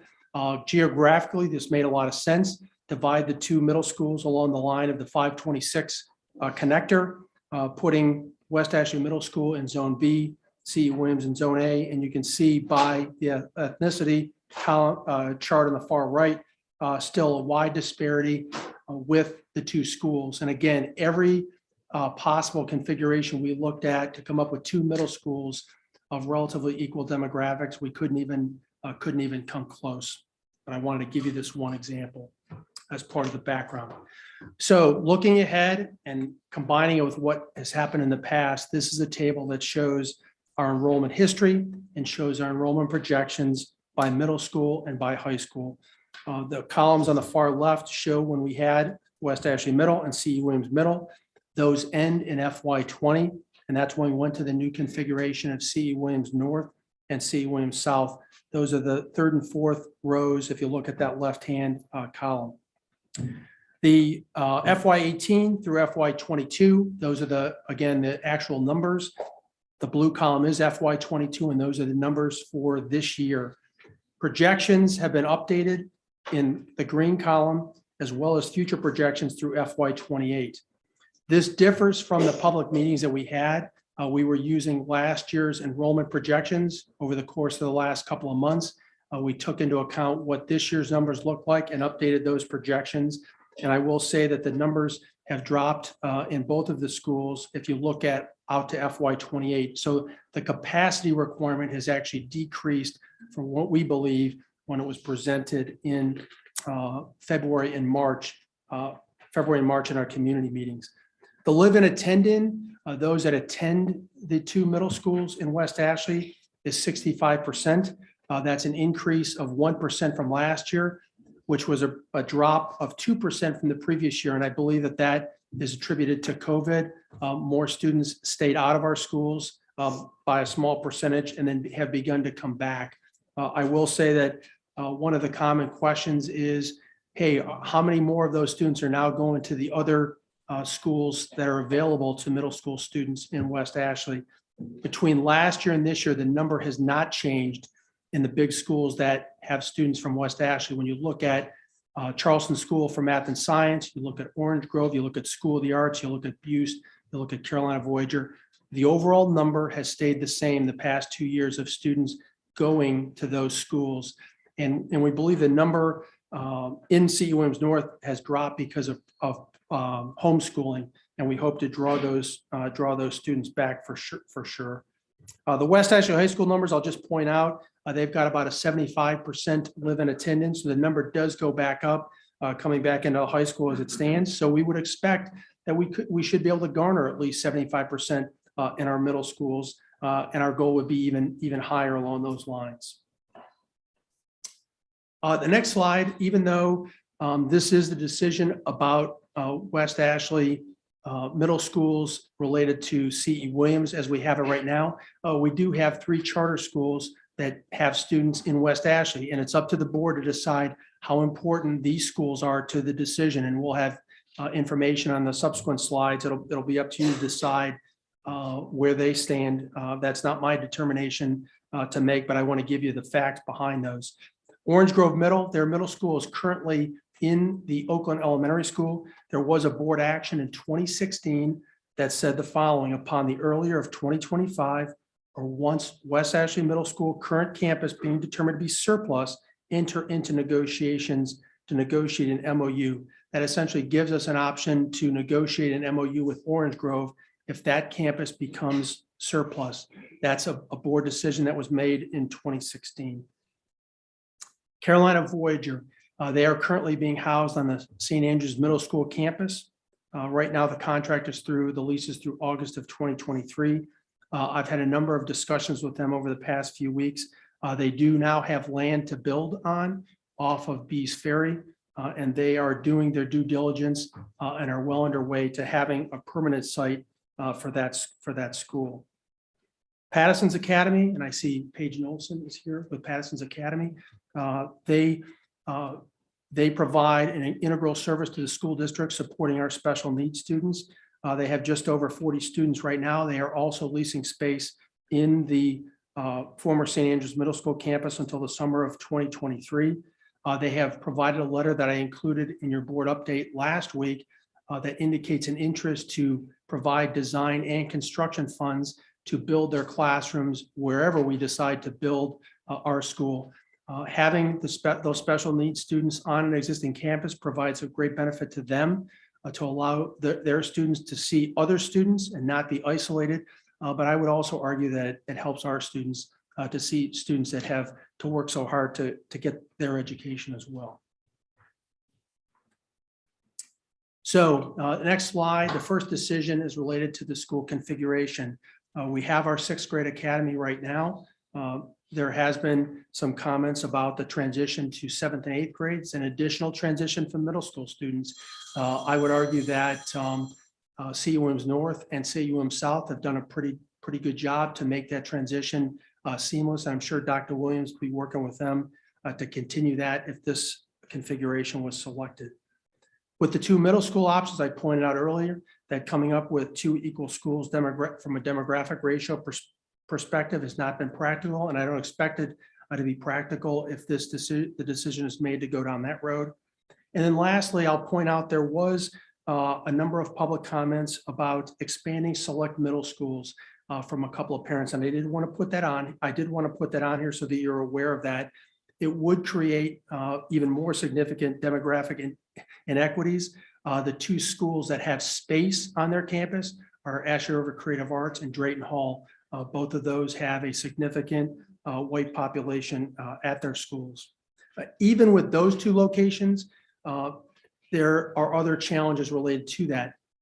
Adding to parking, adding to car loop, adding exploratory spaces, adding extra admin spaces, all in addition to the classrooms that would be required for middle school operations on that campus. And many of our elementary schools don't have the ability to grow by that number of students to add middle school grades. So working with cabinet, we eliminated that option from contention of the recommendations being proposed. Next slide shows the different locations that are available with a 6th grade academy. On the far left are the locations. First is to replace CE Williams North. Second is to construct on the former St. Andrews Middle School campus. And the third would be to construct an annex on the CE Williams South campus. The benefits and challenges, we didn't have an algorithm to say how positive or how negative these would be. Hopefully you've looked at those in the board documents in advance. I'll just point out a couple of those at this point, as well as my banner at the bottom, which is a new condition that's come forward. So the last item, expanding with an annex on CE Williams, that does eliminate all of their open space behind their playing field behind the school, and it would significantly increase the traffic situation at the West Ashley Middle campus. So I did want to point that item out specifically. Constructing on the former St. Andrews Middle School campus would also add to the challenge of finding a home for staff. We have Child Find, we have Kaleidoscope, we have a number of other learning services organizations that operate out of that facility, and there would be an option to potentially use that facility for additional staff that's in trailers or other outlying locations if we kept that campus. I did want to point out, as I said, the banner at the bottom. You heard the presentation earlier from Kim Foxworth about early ed. That would play into this equation, which hadn't before. We have 2 campuses in the southern part of West Ashley that don't have room to grow, Stono Park and St. Andrews Math and Science. We also have West Ashley Head Start. That building is actually in the building program, unfunded right now, but that building will eventually have to be replaced. And so utilizing one of these 2 campuses for West Ashley Early Ed Center is well within reason. And in light of the current drive to have universal pre-K, that's something that should really be considered by the board at this time. I did not include the old C.E. Williams campus in this analysis. We really want to preserve that location for a potential new elementary school in West Ashley. If Long Savannah kicks off like it's been discussed, although it's been talked about since I got here, we're actually seeing movement out there. We would want to have that old middle school campus as a potential for an elementary school. So I left that off the analysis. So that was the slide. If there was a sixth grade academy, this is the slide to show if there were two middle schools. It really limits it to two choices. One is, and both of these are the same as on the last slide. One is to replace C.E. Williams North, and the other is to construct on the former St. Andrews Middle School campus. Again, there is an overarching desire to potentially use one of these campuses down the road now for our early ed capability. So where did we go from last year? I did want to give you a quick snapshot of that. That got us to this point. We did hold a committee meeting in December. That's the yellow banner at the bottom. We invited representation from all of the elementary schools and the two middle schools to discuss this issue and show them the data. We went on to do two community meetings, one in February, one in March. The summary of those meetings, the comments we received at those meetings, as well as the brief itself, has been posted on the Capital Programs website since we had those meetings. And I did want to highlight a few of the comments that were made more than once at the meetings for your awareness. The first one, and that's in bold right in the middle of the page, the parent and teacher comments testimonial at those meetings was, I think, significant. We had parents of students that were experienced with both of the schools. They went into this configuration skeptically, and they are extremely excited about what it's given to their children. So I will say, from a parent teacher comment, we did not hear any negative comments from parents that are currently in the schools or teachers that are in the schools, either online or offline. So I think that was substantial. There was concern, some comments made about sustainability of other sixth grade academies around the state. Mr. Lewis talked earlier about the sixth grade academy in Marietta, Georgia. I will say that's something we would closely monitor if this continued. And so far, the success has been anecdotal, but it will be closely looked at if this configuration is continued. Travel distance with the current configuration, and the example of this is if you have a middle school students in the southern portion of West Ashley, you're traveling right now up to the former West Ashley Middle Campus for sixth grade, and then you're having to travel up Glen McConnell to get your kids to seventh and eighth grade. Right now, our buses provide transportation to both locations, and that has not been a significant issue this year, but it is a distance for some families in the current configuration. And then lastly, Orange Grove parents, we did receive a number of emails from Orange Grove parents following the presentations about their desire to have the West Ashley Middle School campus for their middle school. All right. With that, before opening up to questions, let me just summarize the staff's recommendation at this point. The first recommendation is to proceed with the current configuration with the sixth grade academy at one location, seventh and eighth grade at another location. The second recommendation is to build a new C.E. Williams North facility on the current campus behind the existing facility. So there is no swing space required. When the new facility is up and running, the old facility would be demolished and we build parking lot and field space where the current school exists. The number that we're recommending is 600 students with a 900 student core. And let me explain that. We do that in a number of schools where we provide the ability to expand in the future with classroom space by building the big box spaces to the capacity of the larger number.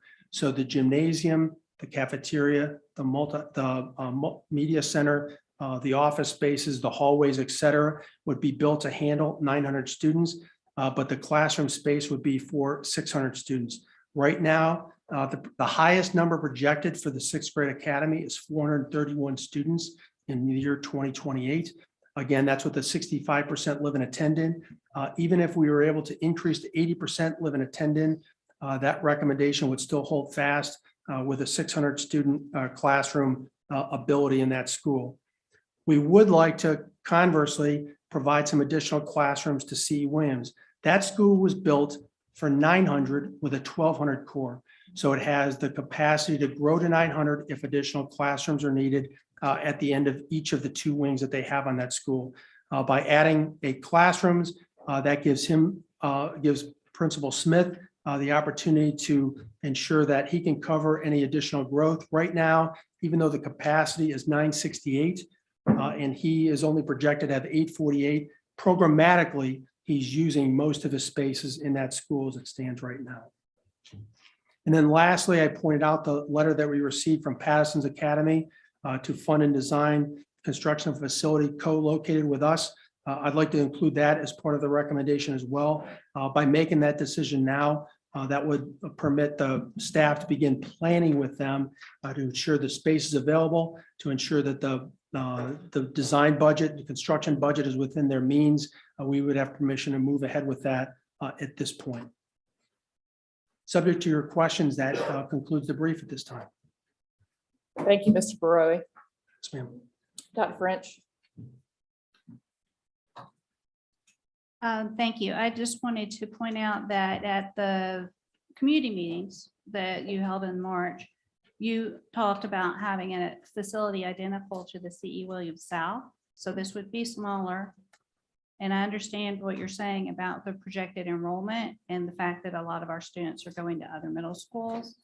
But I'm concerned that we could run into the same problem we ran into with Lucy Beckham, where we didn't account for people just thinking this is a fantastic program. We want our kids to go to school here. If this is a successful school, we want to be able to house all the students that live there. So I'm mainly concerned that we aren't planning for a future where we know in the long run, 10 years down the road, we're going to have more growth. You're projecting out 5 years. And this building will be complete when? This building would be complete in 2026. 2026. So you've projected enrollment out to 2028. And I'm just concerned that we're not playing the long game here. Understand. Otherwise, I very much support continuing the academy configuration and building at the existing campus so that the students don't have to go to a swing space or end up moving to a different facility later on or different campus later on. Thank you. Okay, so Jeff, the design for Pace Academy, is that being funded through us, including in a part of this, or is this through Pace? So I'm going somewhere with this question. Yes, sir. In Pace's letter, they indicated the ability to fund the design and construction. Obviously, that's promise has been made without any estimates. And so this planning process would allow us to determine their need, work that into the design and construction estimate and allow them to make a better financial decision in the end. So the thought would be that they would fund both design and construction from a sales tax perspective. The ability to fund Pace is not there within the sales tax. The sales tax referendum is very clear that it's for West Ashley middle school facilities. And so I guess you could make a case for funding one classroom of Pace because they have District 10 middle school kids in some form or fashion. But that we took a hard look at what the referendum said, and we really try to stay within that construct to ensure that we don't jeopardize, put any of our funding at legal risk. So, and thank you for that. And I do understand that. And my next question is going to be because they service our students and where these are not housed anyplace else and we are taking in these students of ours. So I'm trying to figure out, is there a way for us to be able to fund that design or any part of that construction? But I think you just may have answered my question, but is there another thought process? Because again, they are servicing those particular students from those areas and throughout the county. So, how can we incorporate this, even if we are building or in the design and the construction of the building, we are including the number of classes needed to service those kids. Yes, sir. I think this, I think one of the elements that we could consider, and we will consider that would be able to accommodate that aspect of it is that the shared spaces, the cafeteria and the gymnasium, the multipurpose room, the media center, they would have access to those facilities. And I think that that's a pretty fair opportunity to provide some services to them for the great support they provide us. Yeah, I would just say that, you know, if we can, given confined to what we can use construction money for in the design and so forth online, that they are servicing these kids that we're built and that we should try to make every way possible to alleviate any financial stress off of them for servicing our students. Yes. Ms. Darby. Thank you. So just following up on Dr. French's question, Jeff, or I mean, it's comment, what kind of question? It sounds to me like from what you presented, that y'all's plan is, your recommendation is that we would build a school for 600 students with a 904. So we could add on, likewise we did at Moultrie, similar to what we did at Moultrie, where we added on. Years later. Right.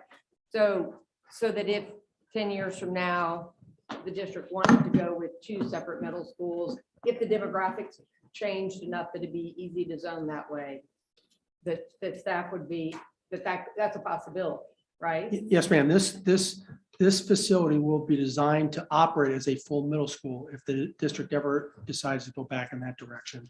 Okay. So, and I think I'll just comment on the Beckham issue. I think part of the Beckham challenge was that it was originally going to be 1,200. We upped it to 1,500, but the capacity or the need for high school seats in Mount Pleasant, we still have seats in Mount Pleasant. We don't have them at Beckham for a couple of different reasons, but so I think that will flesh out, and I don't want to see us have empty seats at a school or a lot of empty seats at a school. We know what a problem that could be. So I'd rather us plan to be able to expand at some point. If I can just add to that point, we are, I want to say, since 2014, maybe 18 for 19. Yeah. I think Beckham Yeah, is maybe the only example. I will say that of the trailers we've had to install around the district, West Ashley has the fewest. We've never had to put trailers for middle or high school on either of the campus, on any of the campuses in West Ashley. Ms. Coates and then Dr. Frazier. So shifting gears away from Jeff. Thank you. You're welcome. Yeah, I mean, is this a viable educational option for 6th graders? I mean, we've talked about building and walls and desks and space, but let's talk about academics. Is this working as a improvement to have a 6th grade academy? And I'm deferring to educators at this point away from Jeff, but I want to hear about the academic piece of it. So great day, everyone. Of course, we don't want to use this as an excuse, but we know that we're in the midst of COVID. So while the data is not where we'd like it to be, we do see some promising data. So the first thing we knew we had to do in the school was really focus on that culture, that climate, and that's a lot what Ms. Porter has been talking about. But based on that, we've seen that as the years have been progressing, we've seen some increases in the academic gains. Now, there's a lot of stuff, like I said, that we need to do. We're looking at some different interventions, some different things based on what we've learned as it relates to putting a model in place that we're going to implement on next year. But we do see some promising data as in reference to as we progress and we can put some more solid things in place, we can see it being really effective. So it's any school, public school district likes to build K-5, 6, 8, 9, 12 all day long, throw them up anywhere. To go through this to accommodate the academy, is it worth it for these children? I'm going to say In the this long piece. term? I'm going to say this piece. I think we may have forgotten that the original idea behind this was to create a more diverse middle school in D10. And that piece I can confidently speak to that we're seeing that now. So we know the academic pieces we need to work on, as with any of our programs. You know, we've had programs we put in place, either magnet or just program schools. We monitor and adjust, and we make the necessary changes to accelerate the learning of all those scholars. So that's our plan with this academy as well. The original goal to create a more diverse middle school in our D10, we've accomplished that, and we see that happening. In secondary, this is good for the kids. Yes, ma'am, absolutely. Dr. Frazier. Yes, Dr. Williams, question for you. In the past, C.E. Williams was noted as a place that all of the students wanted to attend, and there was a waiting list. Parents were frustrated because there was no space there.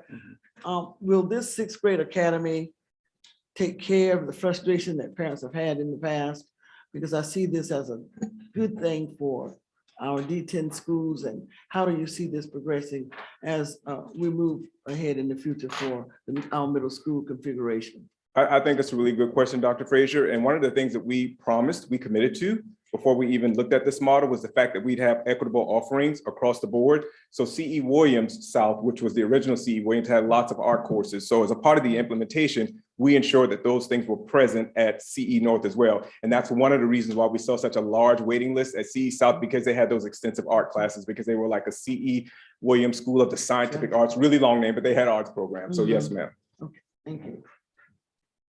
Any additional questions? Yes, I had my hand up.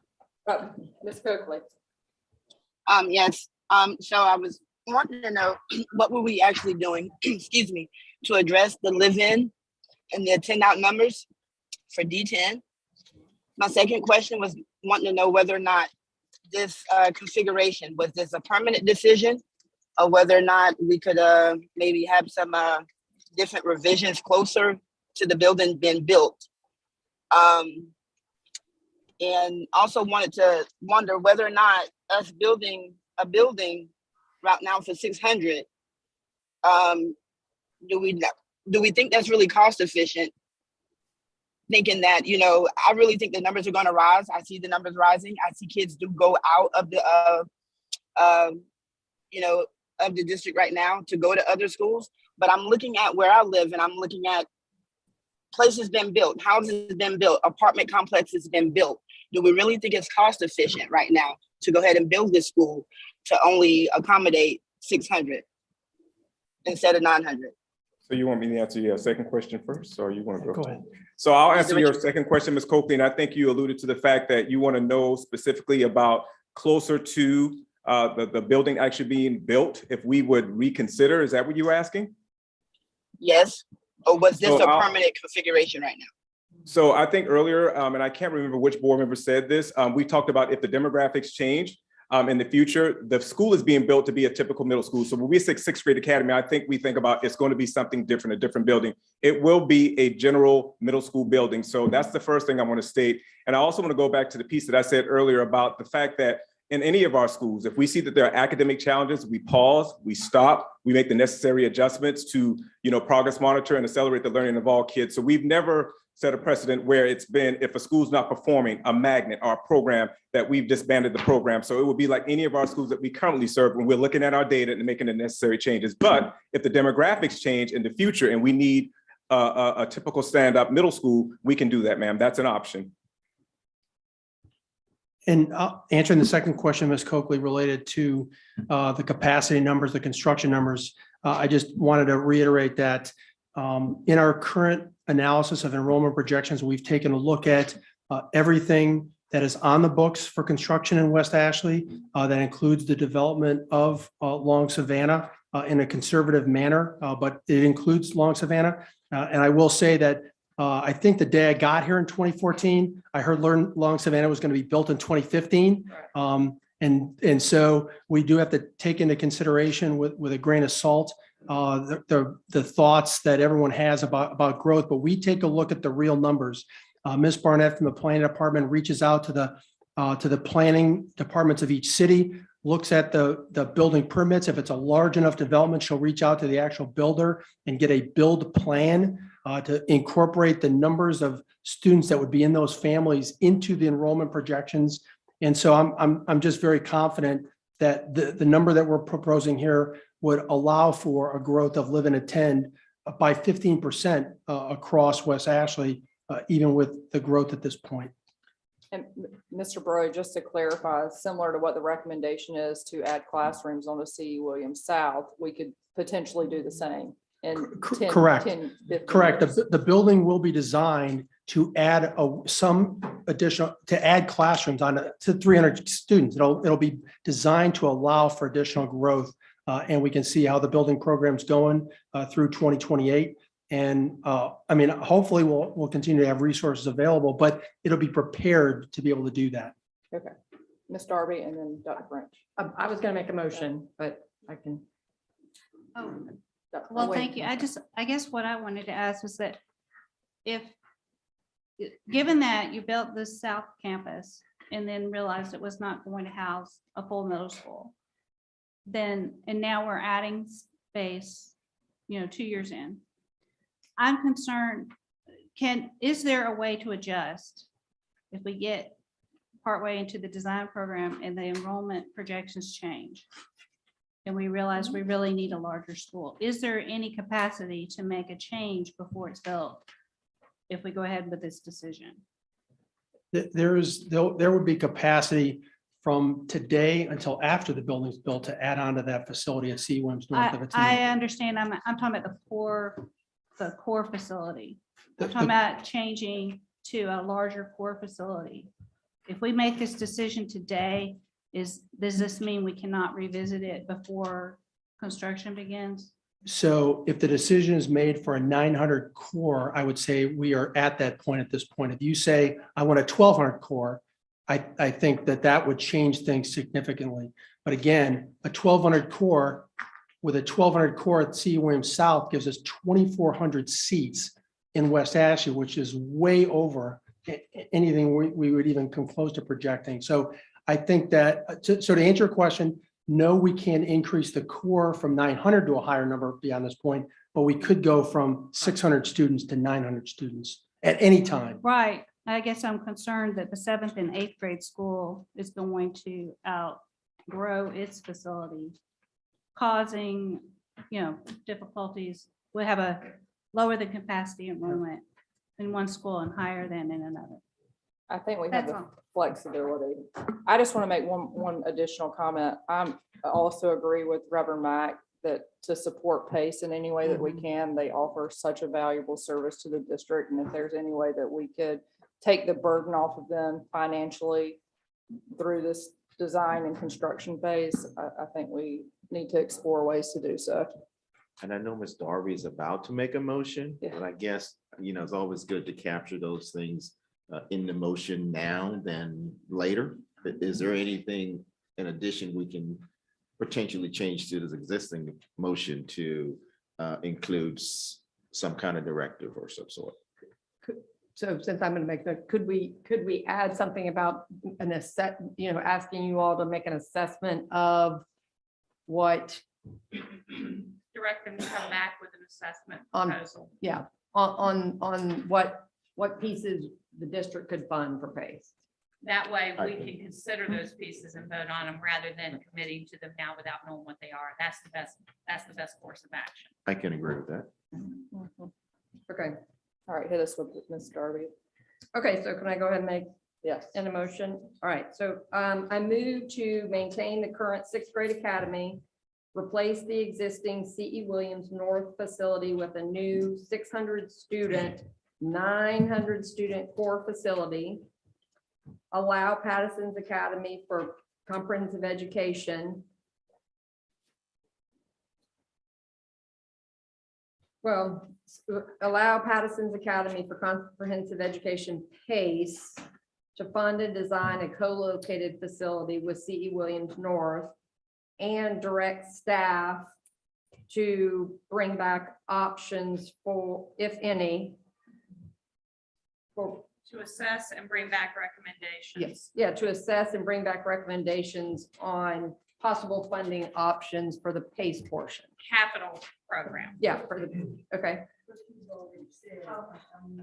Right. We'll get Yeah. there. Yeah, okay. Just stop Okay. that. Okay, Right. hold on. All right, back up. All right, we're gonna Okay, clean that so part up. Julie, stop it at new 600 student, 900 student core facility. Direct the whatever Cindy just said, direct staff to research funding capital. options, capital. Sorry. Capital options.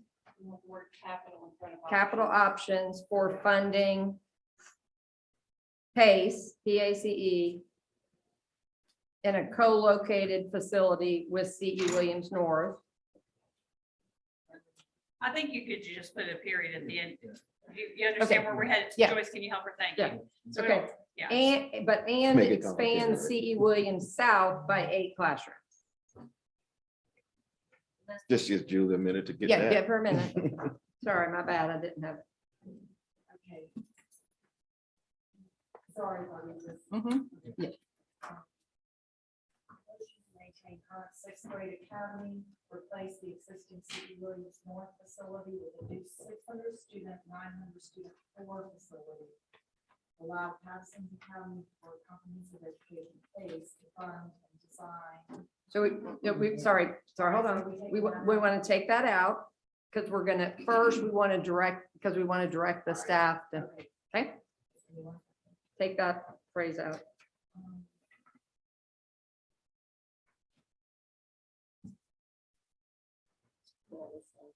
Yeah. Oh, okay.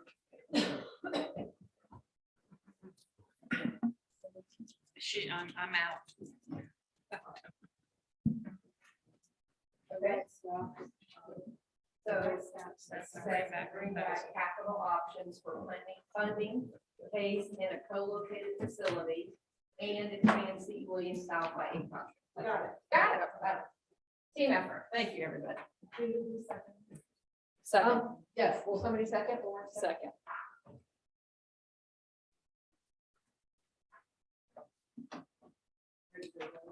Yep.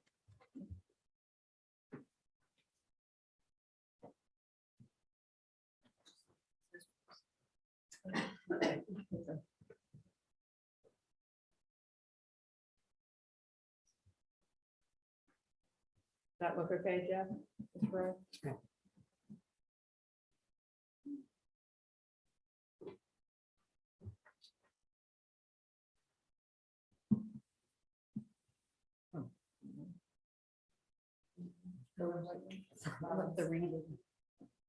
Ms. Coakley?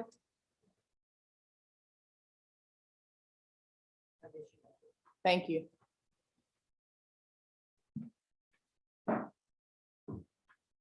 That motion passes. Great. All right, that wraps strategic education. Great, good discussion. Okay, next on the agenda is Audit and Finance Committee. Ms. Green. You will find in your packet several action items that will be coming to you. One you heard today regarding Head Start. Sorry about that. And the other items that will be coming to you for the board meeting, action items are listed there. So you probably want to spend some time. This is the first time we've had to approve those projects of $250,000 or more. I would certainly ask you if you would take the time to go through and look at those projects so that, you know, we don't spend a bunch of time asking questions about them when we get them here. But they are in that list on the 250 list. And then the first reading of the budget you're going to get in a few minutes. And the other items are information items. Okay, any questions about those items? Not, I'll turn it over to Mr. Kennedy for the first reading of the budget. Thank you very much, Ms. Green. So the first reading of the fiscal year 23 budget is May 23rd board meeting. At this meeting, Ms. Williams is going to give an overview of the proposed budget that was presented to the Audit and Finance Committee last Tuesday of last week. Thank you, Mr. Kennedy. Good afternoon to the board, Reverend Mack, and members. I'd like to present to you the first reading of the FY23 budget. I'd like to highlight two critical caveats as we move into the first reading. The first is that the state allocation has not been finalized, so the number for revenue may flux. The second is that this is the same budget from FY22 with the exception of pay increases. So on the side here, we really wanted to reiterate that this maintains the same educational focuses that we initiated in fiscal year 21, such as early childhood, additional capacities at Houston Manager, gifted and talented middle school honors, expansion for social and emotional learning and mental health. This also provides pay increases for all teachers through a $2,000 salary increase, step increase, and we're moving the teacher step cap to 30 years. This also provides a pay increase for all other staff. This budget also relies on the ESSER III funding to address the district's reading goals.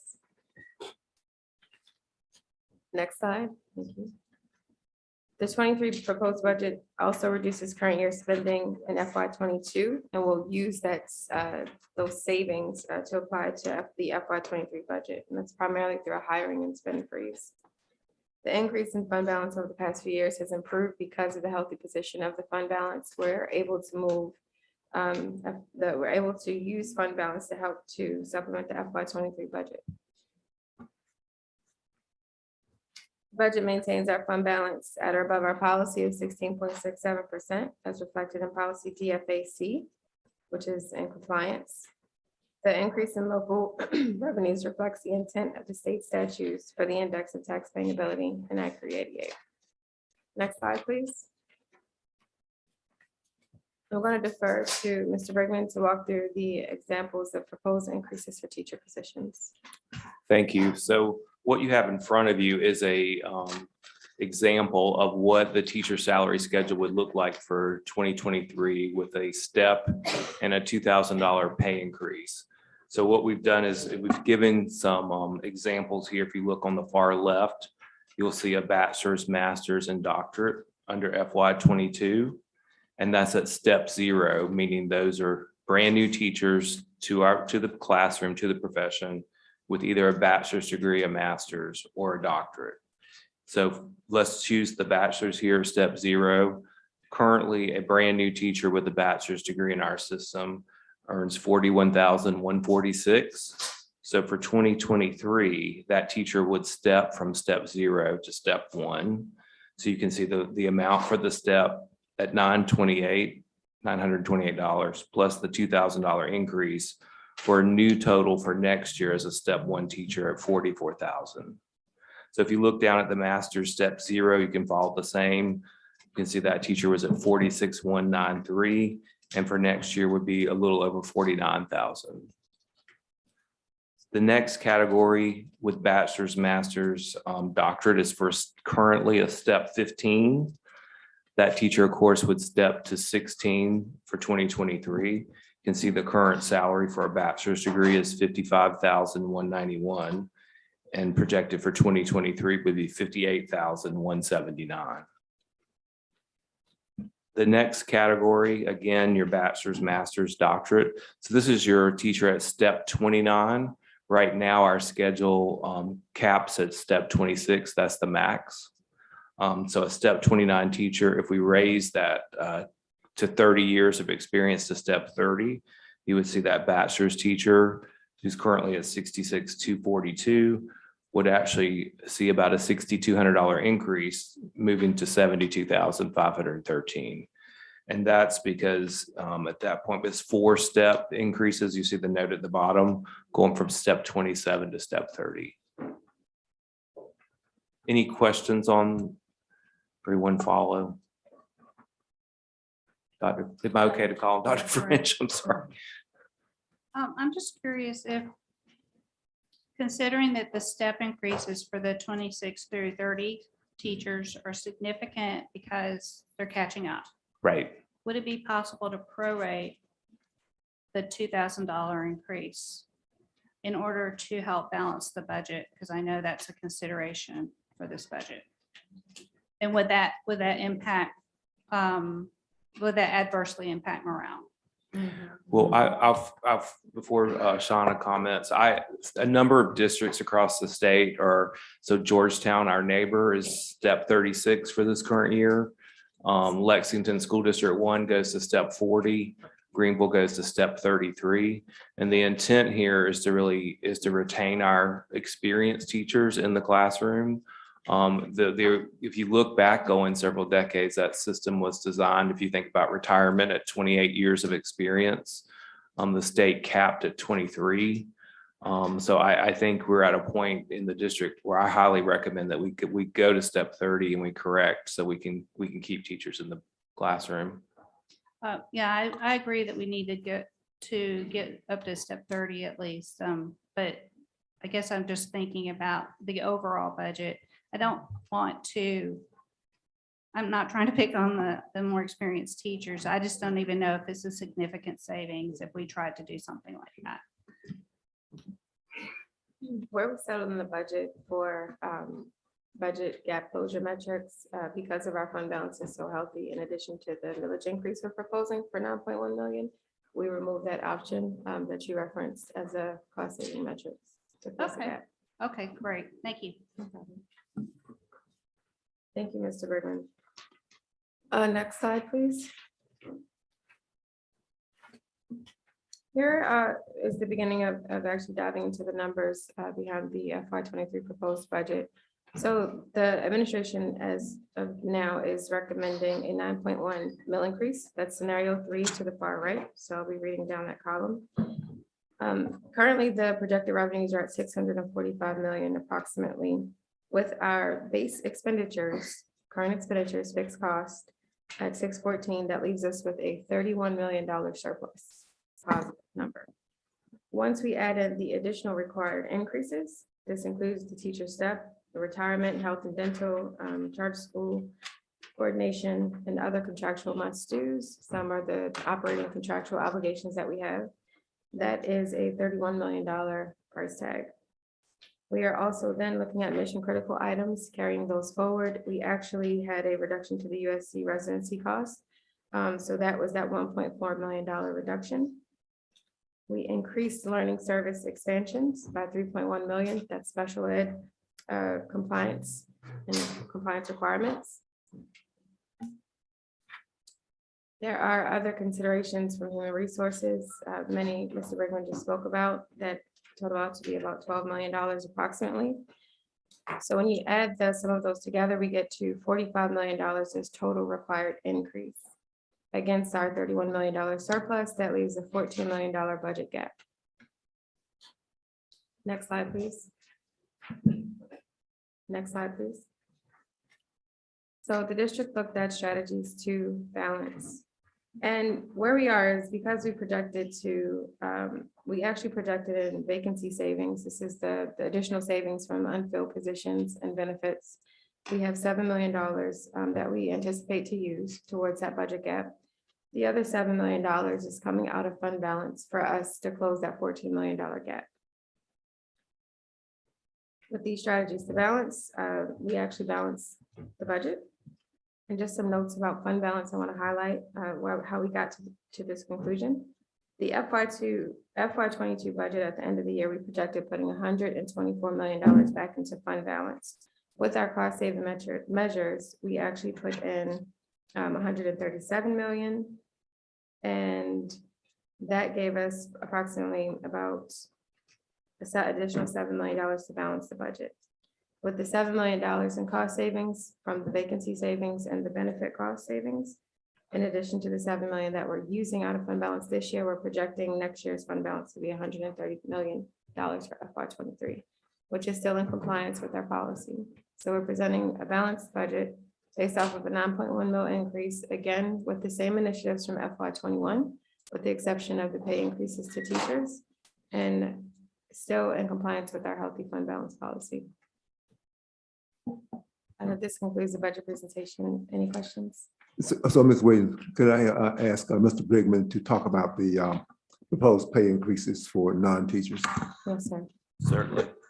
So, if you go back, yes, thank you. Is it the next slide? Go back one more slide, please. Thank you. Oh, there we go. Okay. So I'll give a kind of an overview of teachers and our non-teachers. So the first item that you have, which we've already discussed, is teachers moving to step 30 on the teacher salary structure.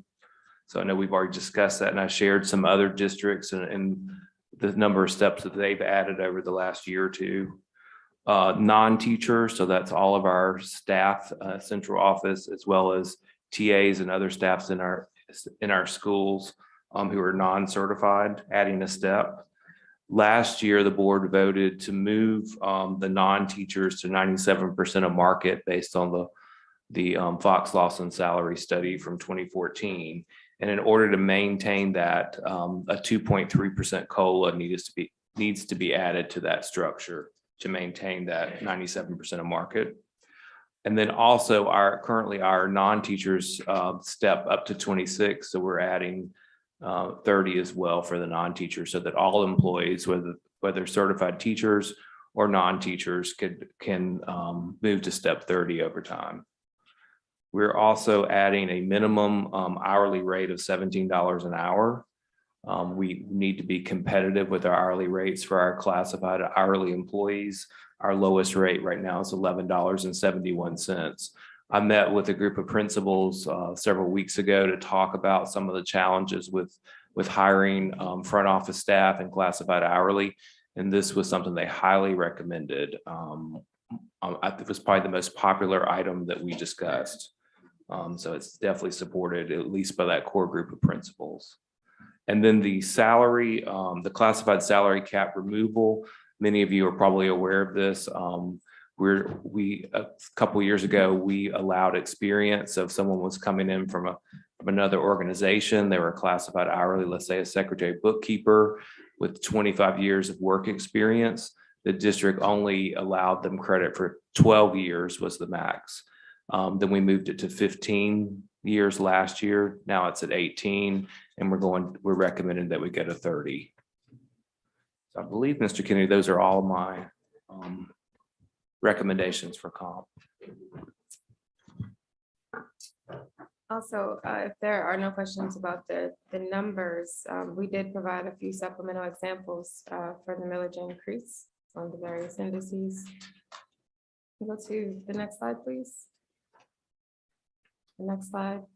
Thank you. So this slide represents owner-occupied property, and it shows that with the 9.1 mil increase, the bottom highlighted line, it is zero impact to the owner-occupied. Next slide, please. For non-owner occupieds, for a home assessed at every $100,000, with the 9.1 mil increase, it's $54.60 increase for the year. Next slide, please. For commercial real property, that number is 273 as an impact for the 9.1 mil increase. Next slide, please. An automobile with an assessed value of 20,000. That number is $10.92 for the entire year. Next slide, please. For personal property and equipment, that number is $9.56 increase cent per year for an assessed value of 10,000 or greater, the 9.1 mil increase. This concludes the full budget presentation. We're taking questions.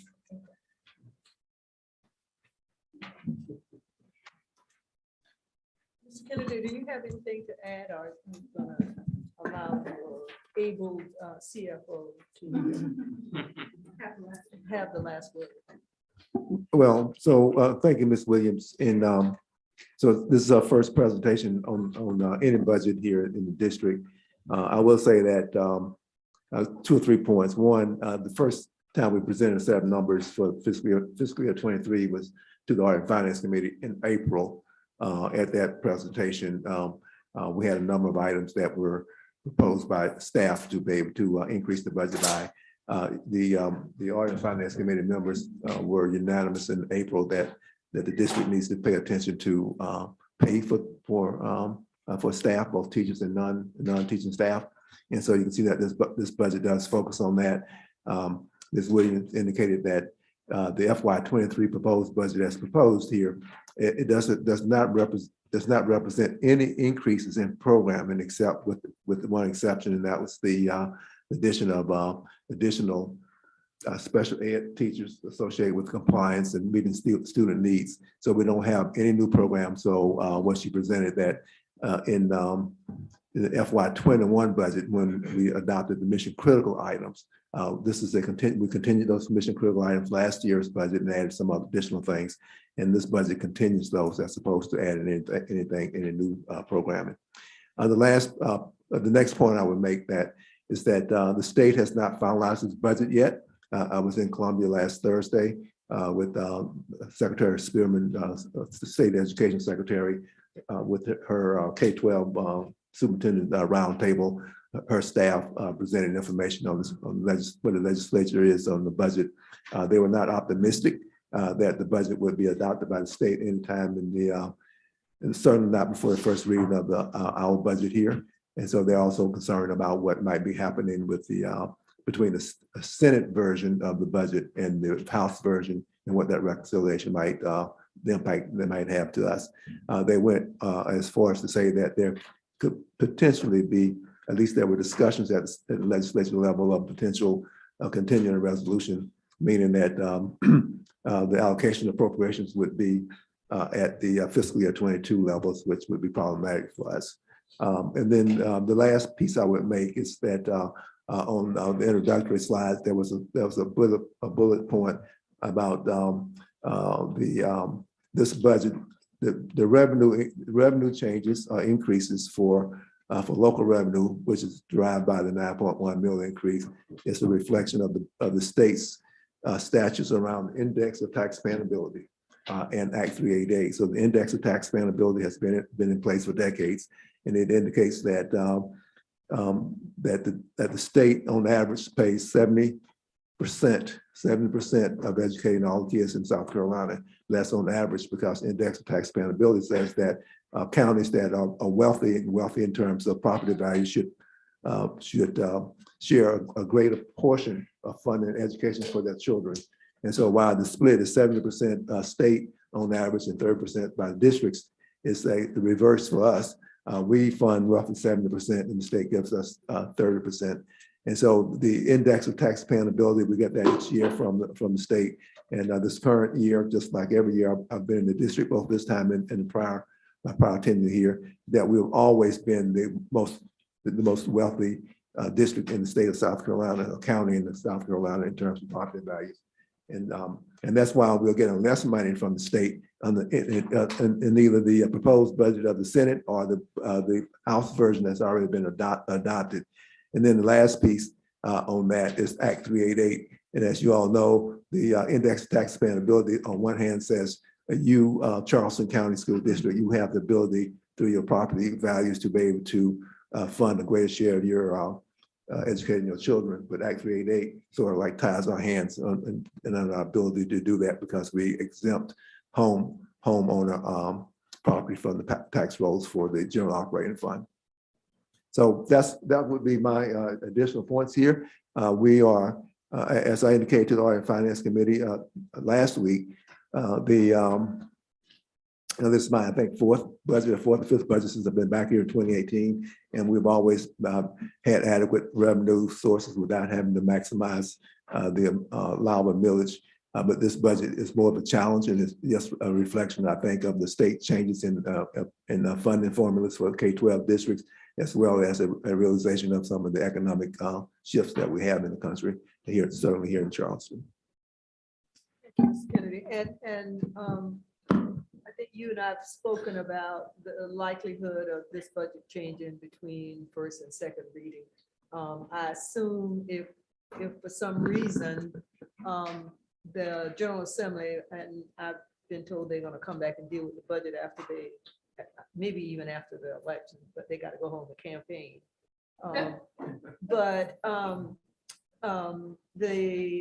If the $2,000 were to increase, I mean, if for some reason when the conference committee comes together and it ends up being 4,000, like the House you presented, I mean, that's going to really put us in a pickle. Well, a couple of things on your comments. One is that also when I was in Columbia last Thursday, there was indication that if the budget is approved during this fiscal year, it would be after more than likely after the June primaries.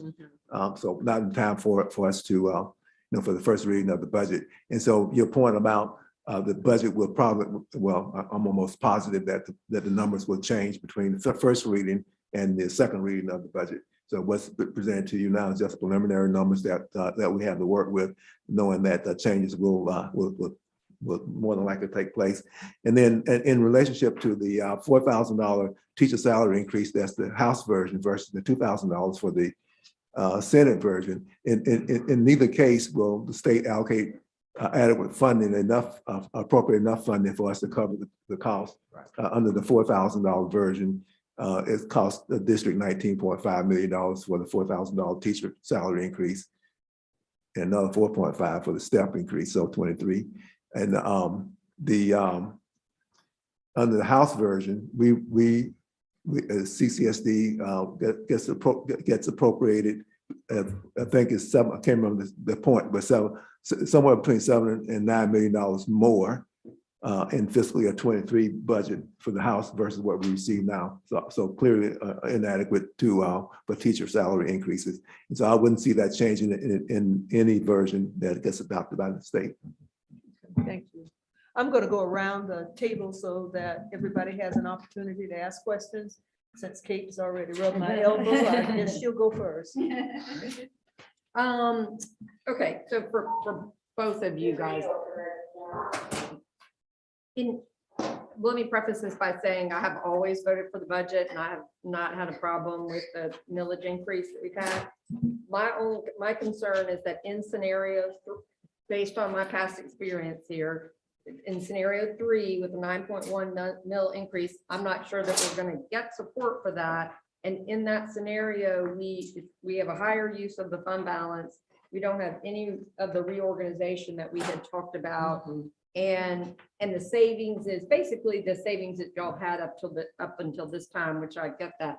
I would just wonder, because of having ESSER funds for next year, is there any other place that we can save out of the GOF? And it may just be for 1 year, so I'm not talking staff, but are there other things that could be funded by ESSER so we could not do as high of a mill increase? And I think what I heard at our meeting, our special call meeting a week or so plus ago, is that there was consensus from the board that we supported you all because our student numbers have gone down, that we probably do need to do some reorganization. So that's a lot of me saying stuff. But my main question is, can we cut expenses someplace so we don't have to use so much of the fund balance and potentially or potentially don't have to have such high of a millage increase?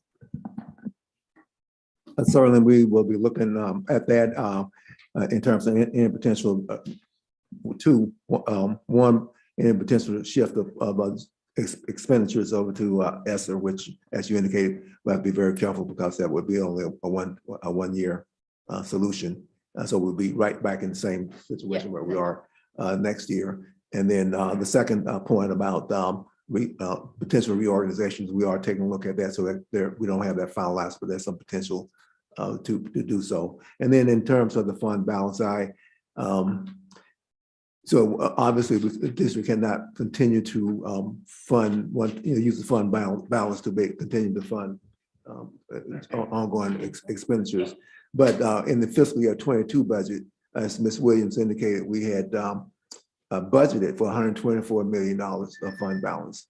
This proposed budget here at 9.1 mils has us budgeted for FY23 at $130 million. So we'll actually be adding to the fund balance as opposed to decreasing it. And we presented also at the Audit and Finance Committee last week the results of our bond ratings from Moody's, the bonds that we sold at $216 million a couple of weeks ago. And so that rating did not change, so it did not decrease. And so every time we have a rating call with the rating agencies, they always ask about fund balance.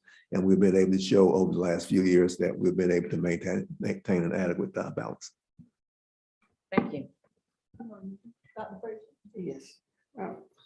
Thank you, Mr. Kennedy, for your presentation, and thank you, ma'am, for your work with the Audit and Finance Committee. I really appreciate that. And Sean. Thanks, Sean. And the staff for your hard work. I'm very concerned, and I'm still concerned about that vote coming from this board when Mr. Kennedy and this staff attempted to look at other ways of saving money at the district level And this board took it upon themselves to say, no, we don't want you to use your expertise in handling the district's problem of spending money at this level. We're gonna go ahead and vote. And I hope you all can live with the idea that now we're asking taxpayers to pay for some decisions that some folk made last Friday.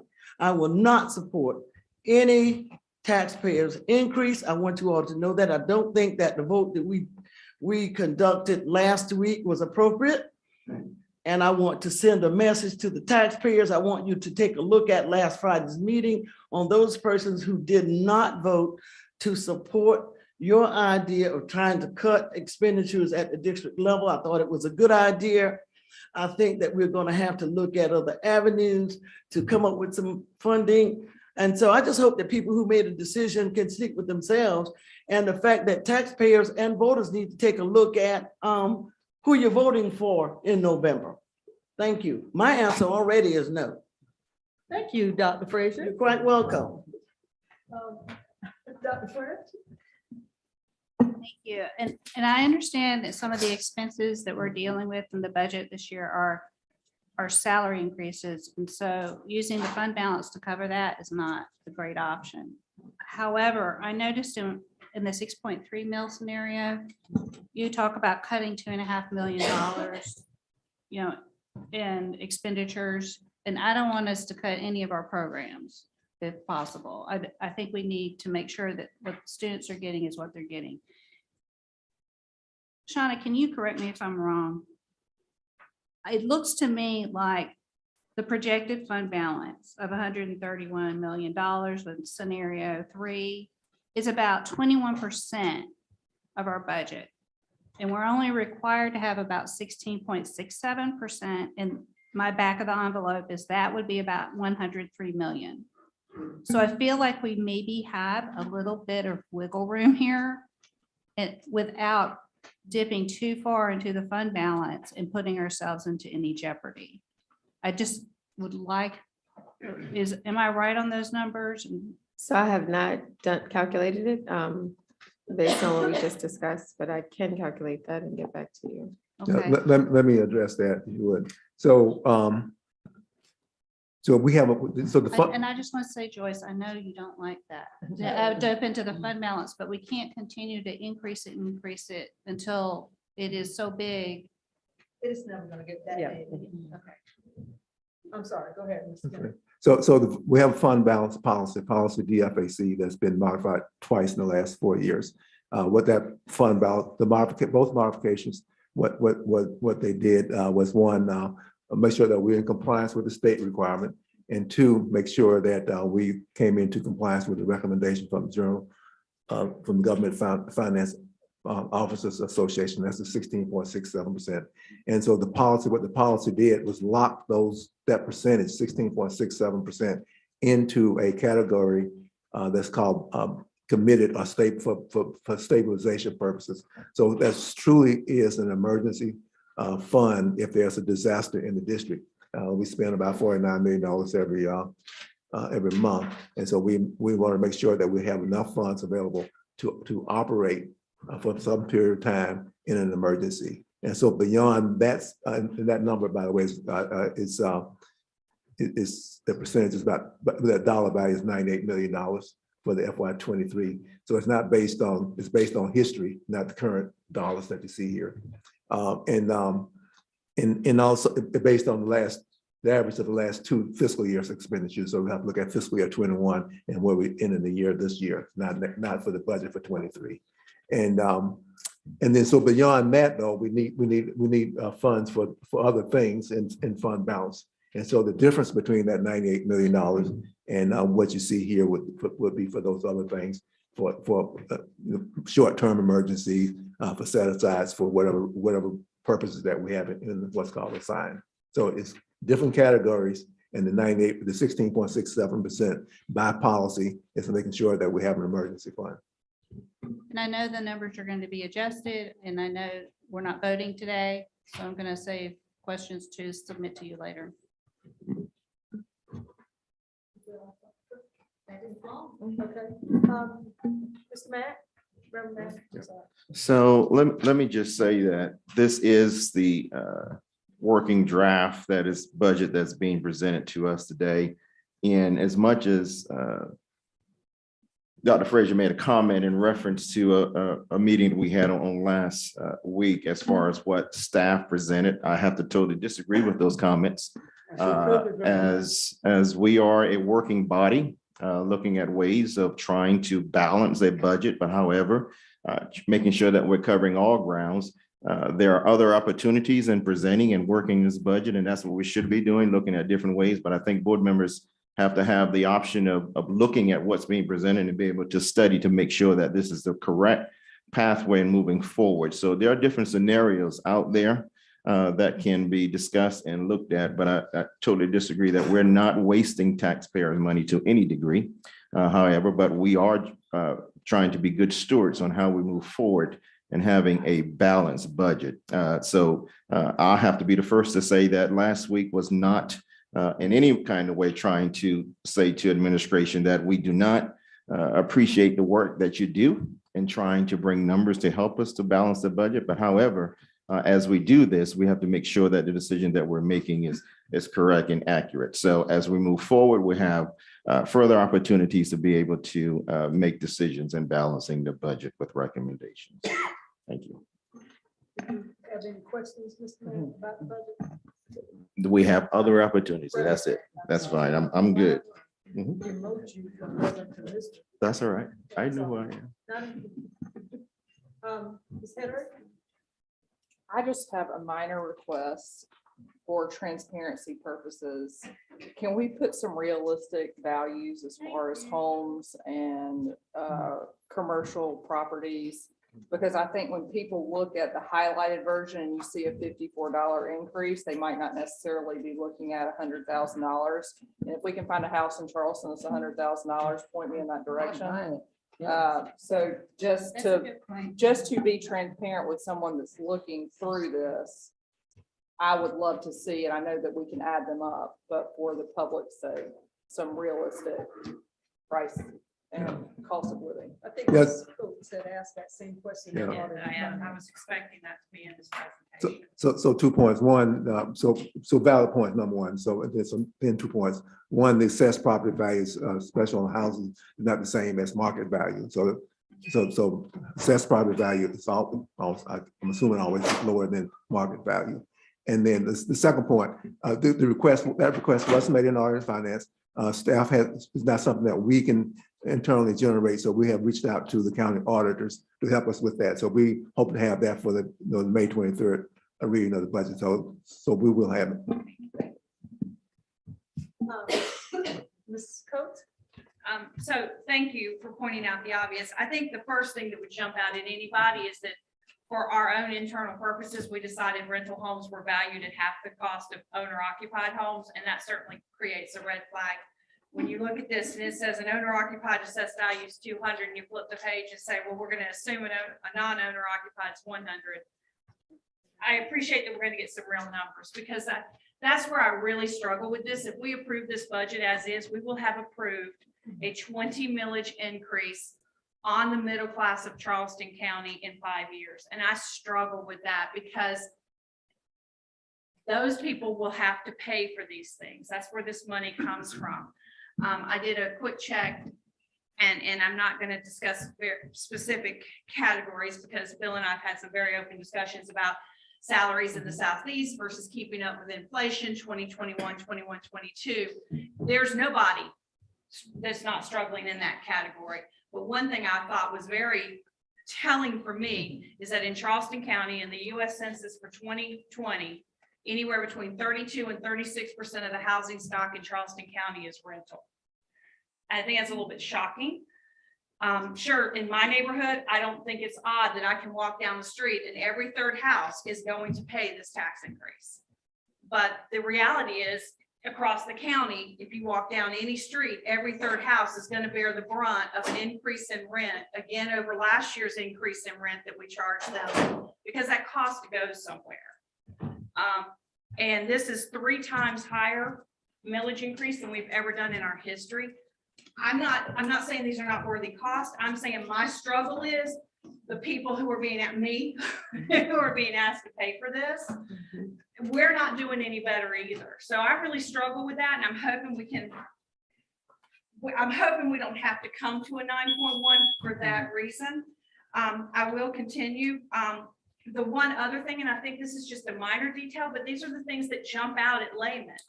We don't have enough money to do the things we need to do.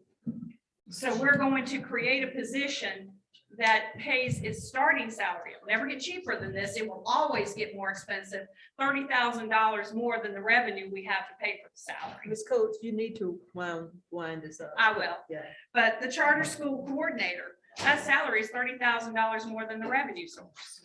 And I think those are little things that if we're struggling and we're asking the community to pay these extra expenses in their rent and in their taxes, we've got to look at that. So that would be my two things, is that I just want us to not forget that this is going to increase the cost of living in Charleston County because of what we do. When that's the problem we have in Charleston County, our employees can't afford to live here. We're creating this self-perpetuating issue. Thank you. Mr. Kennedy, do you have?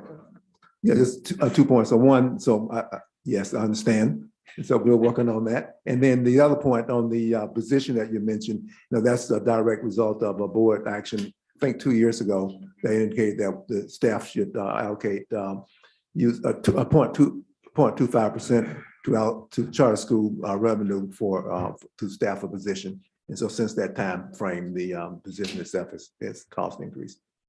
Thank you. May I clarify something? Hold on just a minute. Ms. Coakley, did you have any questions? No, ma'am, I don't have any questions at this time. Thank you. All right, thank you. Dr. French, and then we're going to close this conversation. I just want to point out that we increased the millage by much more than 3%, less than a third of 9.1 mils last year. No, we did 3.26. We did 4.7. I thought it came back down when we didn't do the 97. I pulled that from the numbers. I'll look again, but I pulled it from your budget book. Okay, I thought I voted on 4.7.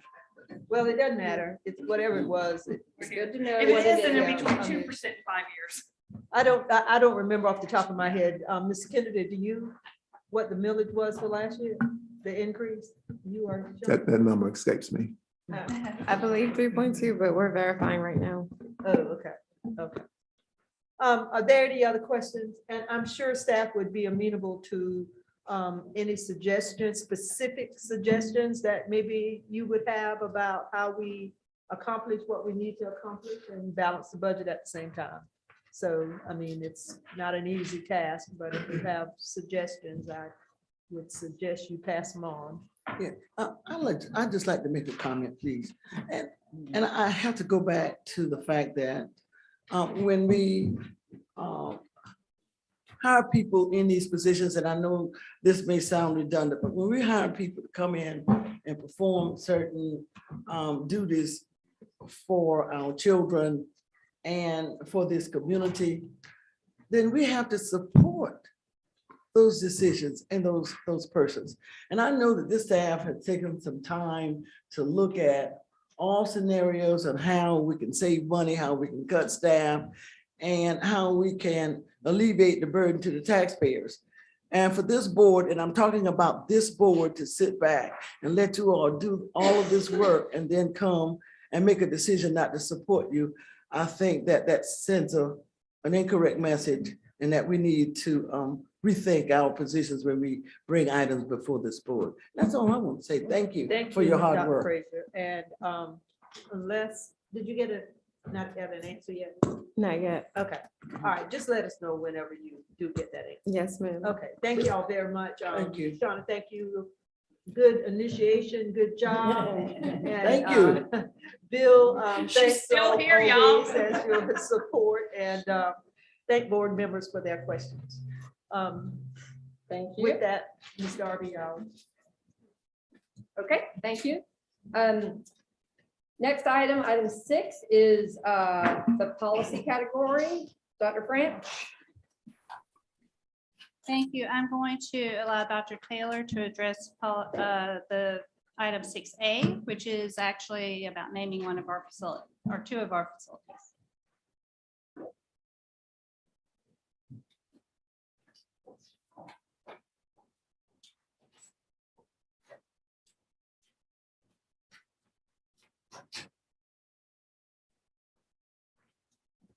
Thank you, Dr. French. Are there any questions? I move to approve. Second. So, just so we know what we're approving, we're going to name James Island Charter High School the Tom Hatley Field. Baseball. The baseball Baseball field, field. the baseball field, and the gymnasium at James Island Charter High School to be named Millie Kennedy Gymnasium. And I guess the only question I have about that is, since this is a charter school, wouldn't this normally go to their board, or is this because we built and own those facilities? Correct.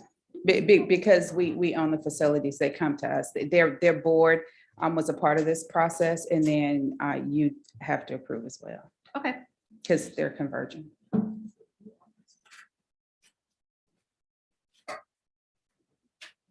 So, any further questions? And we have a motion and a second, correct? We do. Thank you. So let's vote.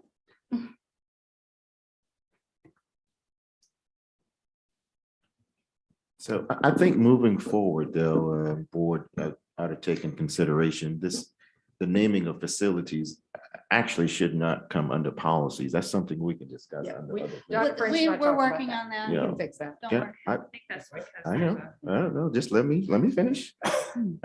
That's something that can come under other business instead of policies. Agreed.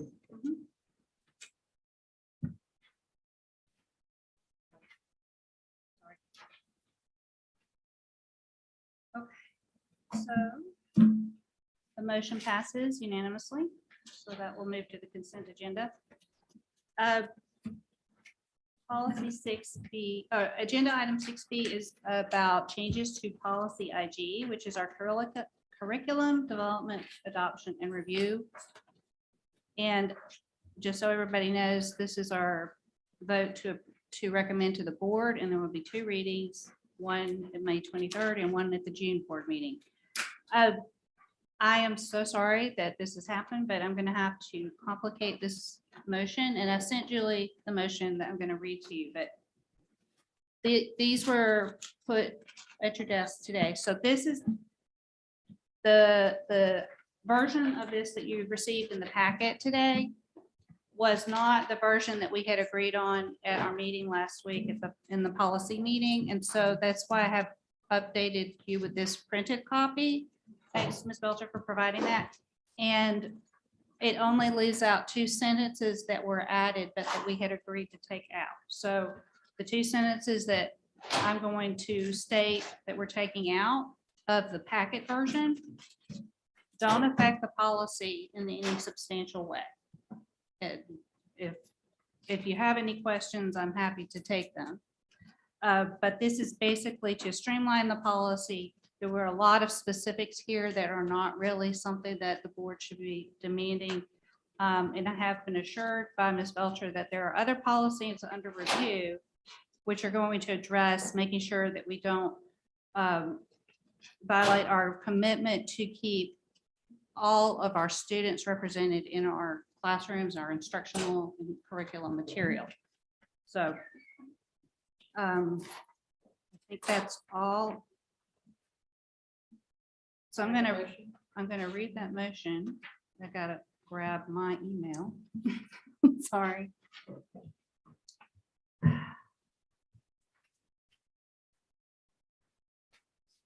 All right, I move that we adopt changes to policy IG with the following edit to remove, quote, curriculum development, adoption, review, and implementation are intricate processes. These processes require the close collaboration of instructional personnel, continuous research, experimentation, and critical analysis of the effectiveness of the curriculum, unquote. And with the understanding that other policies governing the values of representation of the diversity of our community in our curriculum and instructional materials will be brought to us in June for consideration. That's a motion. That is my motion. I would ask a friendly ask that you untie that so that we can vote on whether this is a motion we want to move forward as opposed to also binding them to that second part about future work. I agree with it. I just don't think it's appropriate to bind that to a vote on a policy change. Does anyone else have an opinion about that? I'm so confused. Read the last sentence that you have on your motion. So the second part, the second part of my motion is that we have the understanding that other policies governing the values of representation of the diversity of our community in our curriculum and instructional materials will be brought to us in June for consideration. I think that should be a standalone motion, not a part of a policy approval. Just because I would agree with that only because if just in looking at it in future minutes, and what if something happens and we can't bring that in June and we said Doesn't it mean we this will, is not you know, like the earth explodes or, you know, something like that. You might just want to keep those separate. We often direct staff to bring us something at a specific time date and we don't worry about the earth exploding. Well, I do, but No, and I agree. I agree. It should be a standalone motion. I don't agree that you should have to vote no to one or the other, or yes to one or the other in order to get a curriculum policy updated. I do think Okay. there are two different topics. I more or think that less. we can end the motion with the unquote. Or couldn't we carry it over? So- Well, and then we can make a, I think it's a What valid do you mean by motion. I just don't carry think it should be tied to a policy. Right. So update. Well, first of all, is there a second? Is there a second to that motion? There hasn't been a second yet. Okay, all right, well then, So I guess it's not. Well, but motion. clarify what the motion is now. Are you taking a friendly amendment to your motion? I think. Yes. Yes, I am. Thank you. The new motion is, I move that we adopt changes to policy IG with the following edit to remove, quote, curriculum development, adoption, review, and implementation are intricate processes. These processes require the close collaboration of instructional personnel, continuous research, experimentation, and critical analysis of the effectiveness of the curriculum, unquote, period. I second that. So can I clarify? So basically, the policy that we're looking at that's in board docs, that the first two sentences in the Of the red red. line, yeah. Yep, you're pulling that out. Correct. But so your motion is pulling those two things out, but approving the rest of the changes. Yes. Correct. Okay. I'll Yes. second it.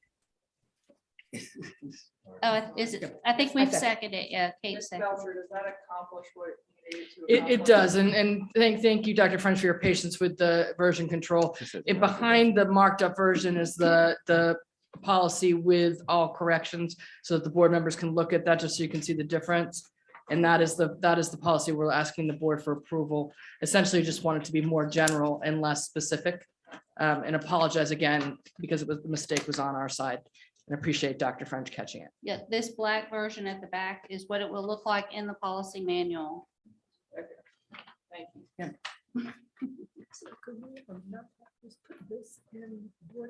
Well. Are because there you any all other didn't- questions? Yeah, we could have, so but Ms. Green's question was, could we have not just put this in board docs? We didn't do this until this Well, morning. it and was, would've it been happened confusing. this morning that the difference between what we had. It will be agreed on and corrected what in was- board docs moving forward, Ms. Green. And it would be inappropriate to change it that close to the meeting. So, that's why we did it. Yes. Ms. So Coates. all of the things you are removing from the policy, where's the other policy that makes that happen? I mean, these things they're happening, but one would question if they're happening by policy, why would we remove a policy that asks them to happen? And they're kind of tangible things. The rest is more of a theory of action. So these things that are tangible, that by policy, our district is required to do annually, where is that now going to be required to do annually? That, most of those things are written within the requirements issued by the State Board of Education, or we do have another policy, for example, our health education policy is specific. And what was happening as we went to look at this, there are two motivations for revisiting this. One is that we often ask board approval for textbooks versus curriculum. And curriculum nowadays is much broader than textbooks. It includes a lot of multimedia considerations as well as connection to standards. So we wanted to go broader, so we weren't confined. And the list below that's bulleted changes depending on the priorities of the state. And so we want to make sure that we're in compliance with state and federal laws, but we don't want to have to change the policy every time there's a change to some of these specifics. So that thus we went to go much more general in our execution. I think so. This policy as written, and I think as written before, doesn't contemplate the board having an input in that anyway. I mean, the way this policy is written, there's nothing in here that says the board is even getting a report on this. So that's a concern for me. That we would, as you said, it's more than textbooks, and we've written a policy that says that the board doesn't even get an update or a report. So I think that might need a little bit more work. Not saying we should approve the curriculum or it should come to us or everything should, but do we want to codify into the policy that the board, which again, when it's introduced to the board, is when it's introduced to the public, that it might be in there. And I would like to make sure that some of this, I would, if you could, Ms. Belcher, offline, maybe we can talk about, because I like everything that's down below and I kind of want to keep it. So I want to make sure it's somewhere else. So may I address some of that? A lot of this is in the legal references.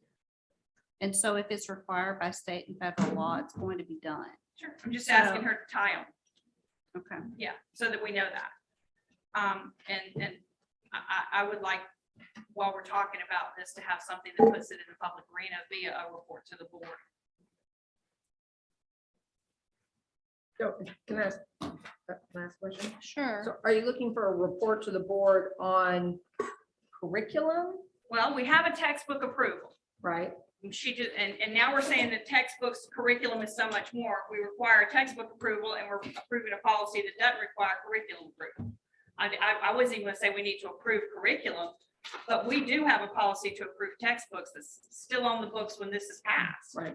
Okay. So it seems inconsistent. Okay. Well, I think that do we have the curriculum information posted on our website as well? Mr. I would like to chime in, Ron. Superintendent Kennedy, board chair and members of the board.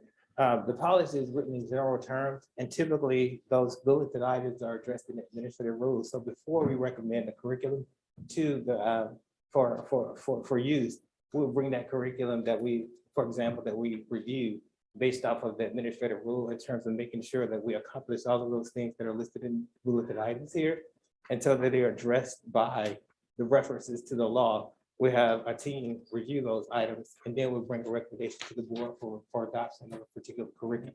Is it codified somewhere that you do that? Or is, if we all disappear and people come up here that don't want it, it's not required?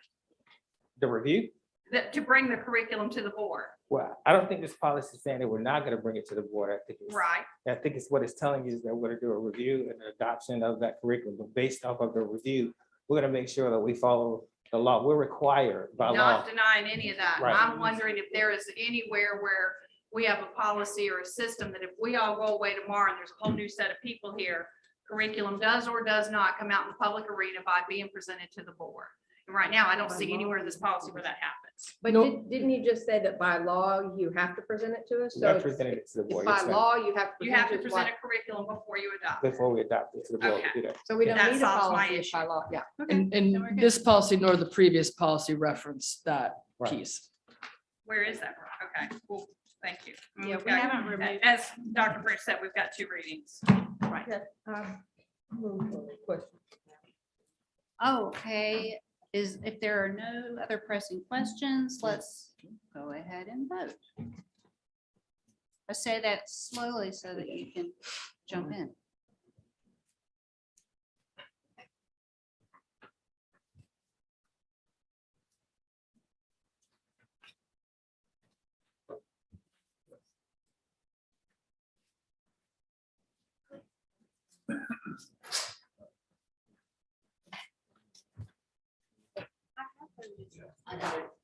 Oh, mine's.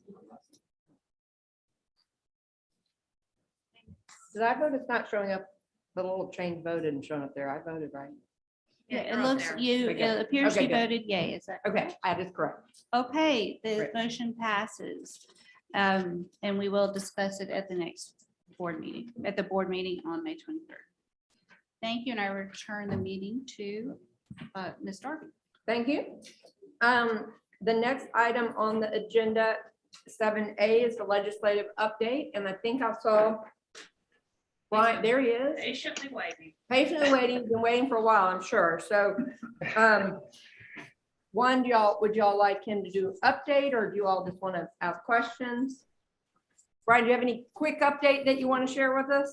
Well, I was just gonna say good afternoon, Mr. Chair, members of the board. I really had my thunder stolen actually by Superintendent Kennedy with the budget update. So I'm happy to answer any questions. I guess I could update you and let you know that there is some House leadership changes coming as well. Speaker Lucas has resigned from the House effective on Thursday at 5 p.m. So the former Ways and Means Chairman, Representative Merle Smith out of Sumter will be the new Speaker of the House starting 5:01 actually on Thursday. And with his resignation from the House Ways and Means Committee, Representative Gary Semrell out of York is going to be the new House Ways and Means Chair. But as you all know, also he is not planning to seek re-election this year. So more House Ways and Means leadership changes coming after November's election. So we will keep you posted on that. But 3 days left of legislative session. Don't everybody cheer at once. Yeah. And, as Superintendent Kennedy said earlier, no sine die resolution, no continuing resolution adopted as of yet. The budget will most likely not be finished by Thursday.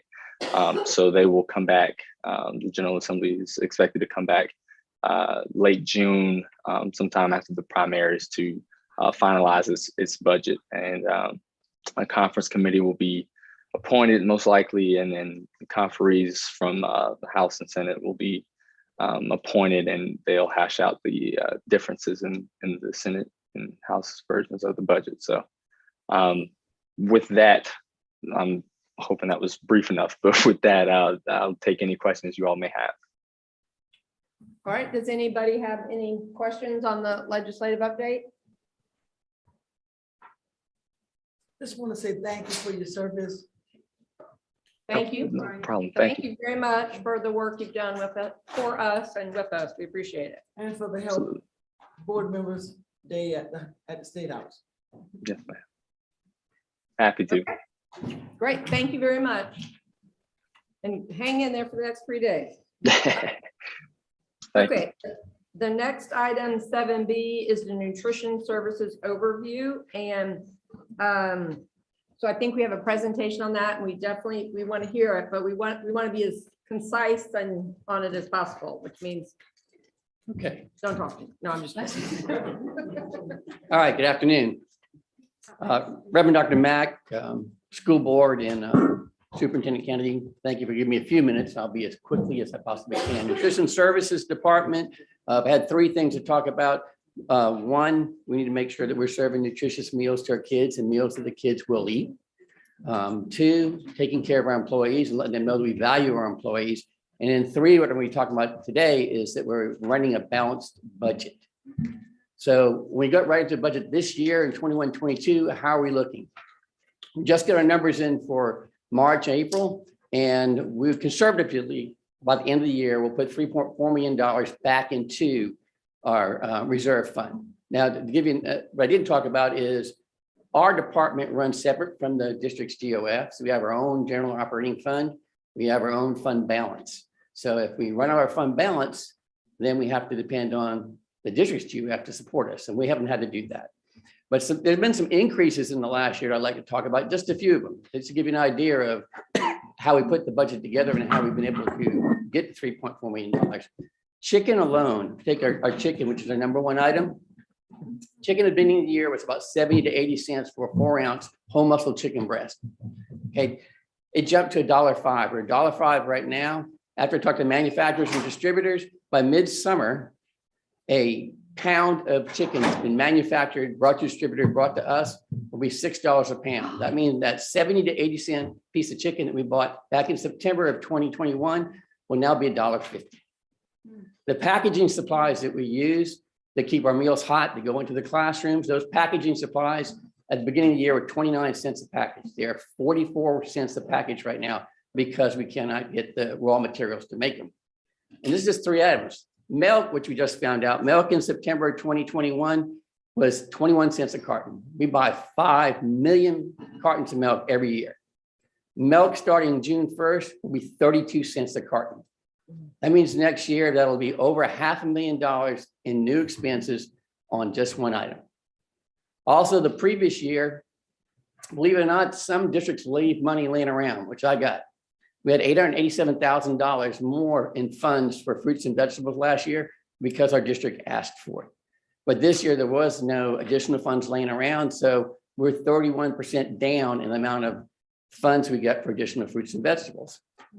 We also increased, during the pandemic, we increased our temp rate from $10 to $12.50. Now, if you go back to 2015, 2016, out of our 400 employees, about 160 were temp employees. Right now, we have about 25 temp employees. All the others have moved to full-time employees with us. But just those 25 employees moving from $10 an hour to $12.50 an hour is a $97,000 a year increase. And then we've had virtual days this year, and on those virtual days, we've been sending home meals the day before. Now, that's reason we can do that is because of a waiver. But even with sending meals home, we still didn't get the same participation that we would normally get on a day. And so we lost $67,500 per day during that. So we look at from 2010 to 2022, and again, we're business, so you have ups and downs. I just want to look at 2019 and what happened in 2019. Well, there were $2.2 million down. That particular year, we spent over $800,000 in refurbishing coolers and freezers because the Freon that was used in the coolers and freezers changed, and we can no longer use the previous Freon. Also that year, we were closed for 5 days, in which we have a hard time making up that revenue. On those 5 days, we lose $150,000 per day. And we don't have waivers where we can send home meals the day before. If you go to the next year, 2020, well, pretty obvious, we had the pandemic hit. All of our employees continue to work. All 400 employees, we continued to pay them. They didn't all get to work. They were home with their own families. About 100 of them worked, but we paid them all. Some districts actually put their folks on waivers. We didn't. We paid them all. So $4 million worth of our fund balance was gone. We had $6.2 million in fund balance. We used $4 million. We paid all our employees. Then last year, fortunately, we were bringing a lot of our students back, but not to the level that it was pre-pandemic as far as number of students bringing back. So we still have a loss of $1 million. But this year, we're going to add $3.4 million back to our fund balance. I'll put us back up to $4.4 million. So how are we looking at 22, 23? I already mentioned the cost of milk is going to cost us over $500,000 more. The cost of chicken will cost over $1 million more. When we eliminate, we're not going to be able to have free meals for all students. When we eliminate that, our participation will be impacted. That is going to cost us $2.2 million. I skipped one, student debt. And we'll get to student debt. We're going to lose $700 in student debt. That's our projection. And I'll show you how the student debt goes along in a future graph here. USDA in January, they allowed us to go from $3.66 a meal, reimbursed at $3.66 to $4.56 a meal. That goes away next year. When that goes away, even if they give us a small increase from $3.66 to let's say $3.76, we'll still have $5.4 million in reimbursement that's lost. Community eligibility, what that is 54 of our schools, all of our students eat for free. Before the pandemic, all those 54 schools ate free, but our demographics have changed over the last 2.5 years, and we're due to re-up our community eligibility. Before the pandemic, all those students at those 54 schools, we got reimbursed at the free rate, so at $3.66. After the pandemic, we've re-upped for our community eligibility. We're not going to get reimbursed all those students at the same rate, but I want to keep all those students because they're used to getting their meals free as free meals. So we may have 80 students that'll get, we'll take 100 students. We have 80 students that'll get reimbursed at the full rate, and the rest will be reimbursed at about 40 cents. That's going to be a $1.5 million reduction in federal reimbursements. But the State Department of Education is actually using Medicaid data this coming year, which will up the number of students that actually qualify this year by about 10%. So I don't want to take these schools that may be coming off, I don't want to take them off because I know I'm going to put them back on next year. So a couple of things that impact our budget overall. I stuck this one in here, like I said, about $150,000 a day when we don't make up a storm day. And even when we do make up a storm day, we normally only get 30 to 40% of what we normally get on participation. So over the course of 2017 to 2020, we lost $2.2 million. Increased portion in the retirement fund. Back in 2016, the retirement cost was 16.4%. This coming year, I believe it's going to be about 24%. Some districts don't pay, the food service departments don't pay into the retirement fund. The GOF of the district pays that retirement fund. If for some reason we didn't pay our retirement fund, that portion into our retirement fund from 2016 till now, our fund balance would be $11.9 million. Every dollar that we take in, 8.5 cents next year. Every dollar we take in, 8.5 cents will go towards retirement.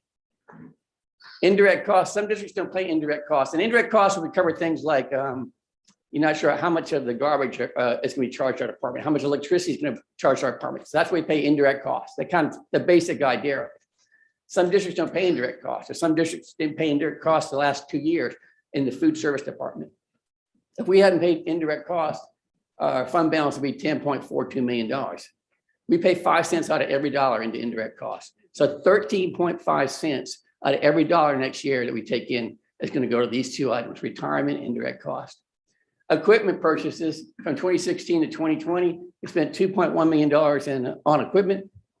I won't dive in this too deep, but what I want to say to the Board of Trustees is thank you for allowing us to be part of the fixed cost of ownership, because the last 2.5 years, we haven't had to spend on our equipment. We bought brand new serving lines, and if you go into the school with a brand new serving line, go to the manager, they are so excited. So it really pumped their morale. So thank you for doing that.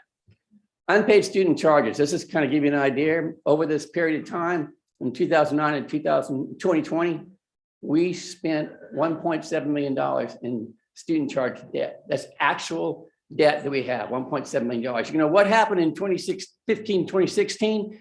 We introduced community eligibility. 54 of our schools were in community eligibility. So we went 301,000 to below 100,000, but you can see it's building back up. And that's how we did our data to get $700,000. Increase due to better products. So let's just take 3 of our products. Most districts in our state will use a burger that has 28 to 30 ingredients. And this is pre-pandemic kind of pricing before it started really going up. We get a burger for about 66 cents. Now it's about $1. But this kind of shows you, but the alternate burger, what a lot of other districts use, is cheaper. If we were use the burger we're using now, we're going to spend $255,000 more on one product. Our whole muscle chicken that I was talking about used to be 70 cents, but you could get a chopped and pressed chicken breast for 29 cents. A lot of districts did, but we didn't. We wanted a whole muscle chicken breast. So it cost $226,000 more a year. Just these 3 items is over $500,000 more a year that we would spend because we want a better product. And as I mentioned before, we used to have 160 employees or contract employees. Now we have 26. But this diagram is from 2016. When we moved those 80 employees the first year and a half to permanent employees, that cost us $653,000 more in cost. Again, what I'll let you know is any of our contract employees now are at $1,250. Some of them like to be contract employees because they don't want to have retirement taken out, or they have health benefits from someplace else. So they like it, but only 25 to 26 employees are now contract employees. Lunch prices in 2018, talking to a lot of the other directors around the state, they upped their prices anywhere from 25 to 75 cents. If we had upped our prices then, that would have been about $728,000 more to our bottom line. Okay, some highlights. The biggest highlight I want to put on here, because I know matter of time, harvest of the month. Our harvest of the month has been copied all over the state and the nation. And we started about 3 years ago. So once a month, we focus on a locally grown produce. It could be sweet potatoes, it could be cabbage, it could be anything from kale. But once a month we do this, our managers get really, really excited about it. We promote it really well. And it's increasing the consumption of fruits and vegetables. Like I say, the managers themselves, if they want to come up with their own recipe, we let them. That's probably one of the most exciting things we've done in the last 2 years, to see how excited they get. We go by KPIs. Just touch on this really quick. key performance indicators. So there are things we look at when we're doing our budget. And looking at a key performance indicator, which is called meals per labor hour, that tells us how much labor we need in a school. You know, how many labor hours to how many meals. And that's how we create our budget so we can be sustainable. All right. All right. I put 5,000 years of experience in CCSD. It's more like 5,500. We've got some of our folks out there that they're passionate for the job. They've been with us almost 50 years. So if you get a chance to go into school, please go by and say hi to them because they do an excellent job. All right, questions? All right. Wow, that was great and quick. Very well done. All right, Ms. Herder. I just have a comment. I'm so impressed with the quality of the food service and what you're offering the students. Kudos. I love going with Mr. Worley on the school visits to check out all the various offerings. And I think quality is incredibly important, nutrition. So thank you for all you guys do. Well, thank you. Reverend Mack. So I guess I'm just the opposite of Ms. Hedrick. I've always had concerns about the quality of food and the variety of food that's offered within the schools across the county. That's always been an issue for me because the quality of food and the accessibility of what's offered in various schools does not match up across the county. And I say that because I personally visualize it myself. The problem that I have is that, and I've been saying this for years, and it's been a minute since you presented any nutritional services update to this board. So it's a laundry list of different items. But however, a lot of our discipline problems, we have a lot of kids, and we talk about it a numerous amount of times about the number of kids that do not get a meal every day when they go home, per se, or don't have food in their homes. And that impacts and also drives into the discipline problems that we have. I don't know about you, but if I'm hungry and I'm eating something and I don't like it, I'm even hungrier. I'm madder at that point because why? I'm hungry. The food that I'm getting is not of good quality. I've visited schools to where I've seen more food go inside the trash can than the number of food that's consumed by the student.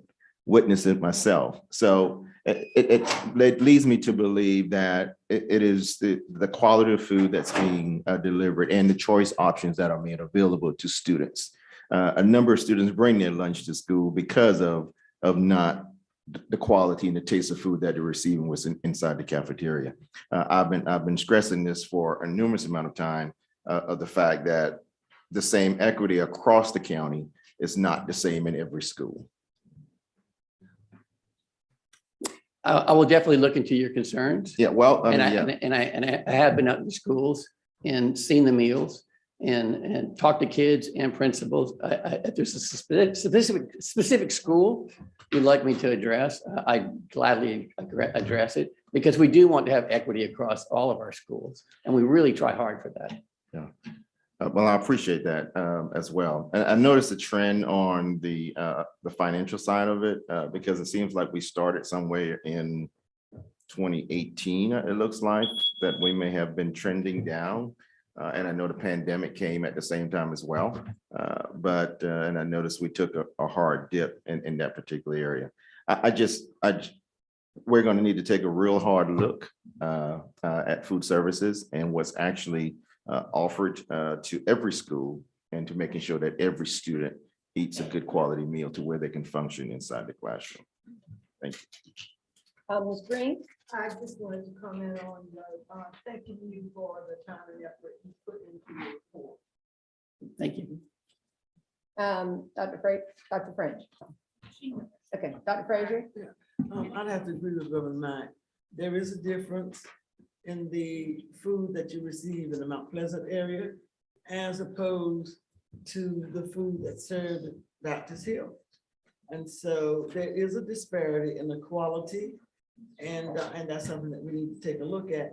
But for some reason, I was thinking that we were operating with a $9 million deficit for the past year or so. If you could correct me on that. I'm not sure where that came from. We had $6.2 million in the GOF in our fund balance before the pandemic. And there's $4 million that were lost 2 years ago and $1 million last year. And this year we put back 3.4. So we'll be back at $4.4 million. Is that a plus? Yes, ma'am. Okay. Dr. French? I noticed that you said you're paying your employees, CCSD employees about $13 an hour. Is that going to be increased?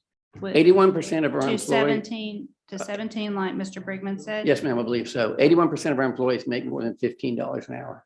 Okay, that's good.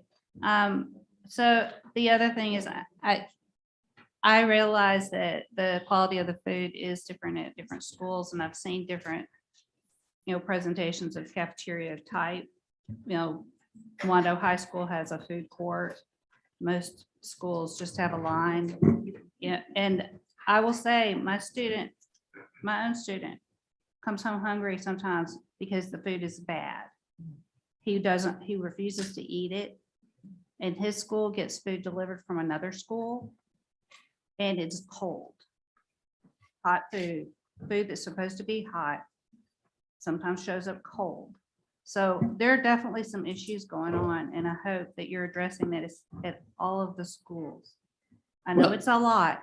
Again, but- if someone tells me a specific school, I definitely address it. We actually have ops managers out that we I'm hired this sure that past if year. it's happening at my kid's school, it's Right. happening at other schools. But guys, if you've had a specific experience, please, you can share that confidentially with Mr. Broy or Mr. Campbell. I think Dr. Frazier gave you an example of where she sees some inequity from the Mount Pleasant schools and I think it's more at the high school level, but so I think that'd be great if you guys could look at that. And Yes, then ma'am. if we've had specific experiences and we ought to share those with you. So y'all, you can compare and see. And Dr. Frazier, I will look at the Baptist Hill suggestion. Well, can I make an additional comment to that? Yeah, oh, sure. So that's the issue. I guess that's the problem. I guess we should not just be targeting Pacific schools, but that should be across the board. Right, but That's the point I'm trying to make. I agree with you, but my experience has been at almost all the schools that I visited, the food was great. I mean, I've been to schools all over. I haven't been to Baptist Hill for lunch, but I've been to schools all over and my experience has been good. So I think if your child is in a school and the lunch is not hot, or you have a specific issue, I think we should give Walter that list. We have 85 plus schools that we're providing food services at. And I think if we know of a specific challenge, we should share that. And again, all of our schools should be equitable on what we're offering. It all should be stuff that kids want to eat. It should be hot if it's supposed to be hot, and cold if it's supposed to be cold. But I think if we experience something that's negative, as we would in another area, we should share that with staff.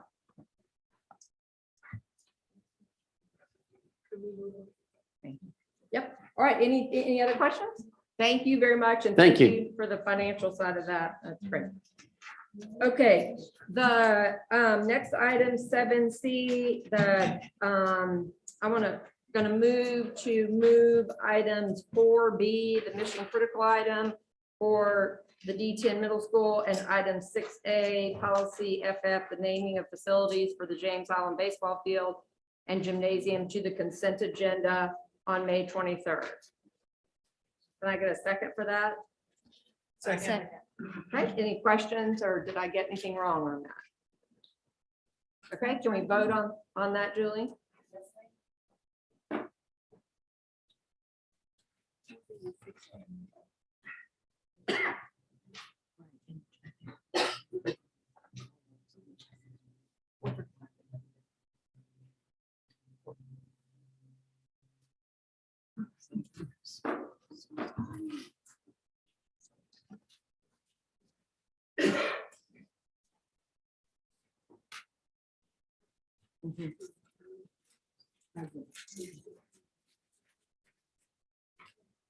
Yes, that's true.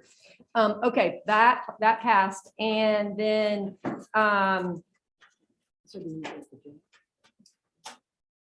okay, so one thing Joyce was whispering in my ear, I think as we talked about some of the places that we see some challenges in food services, we could just confidentially share that with Mr. Broey, and then he can work with the nutrition services staff on that.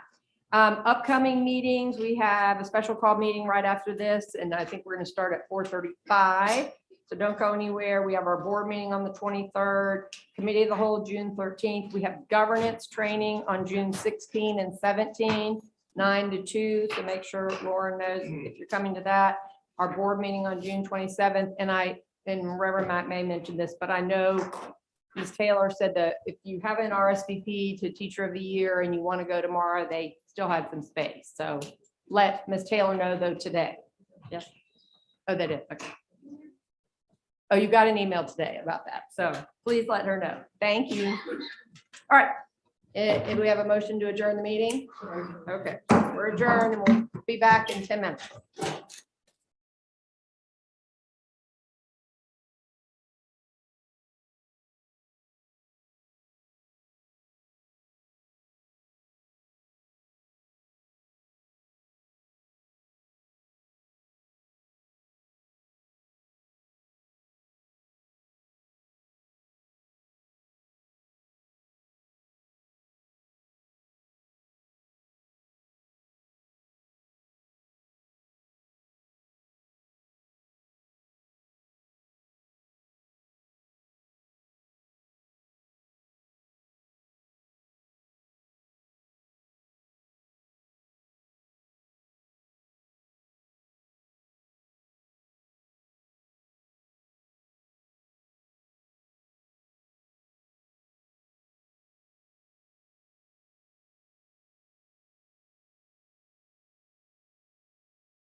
We're going to call the May 9th, 2022 Board of Trustees special call meeting to order. Entertain a motion for the adoption of the agenda. Is there a second? Second.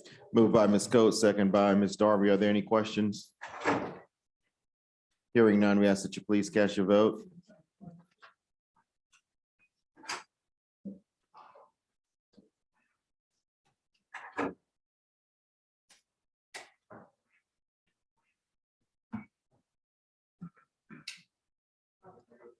Dr. Frazier, how do you vote?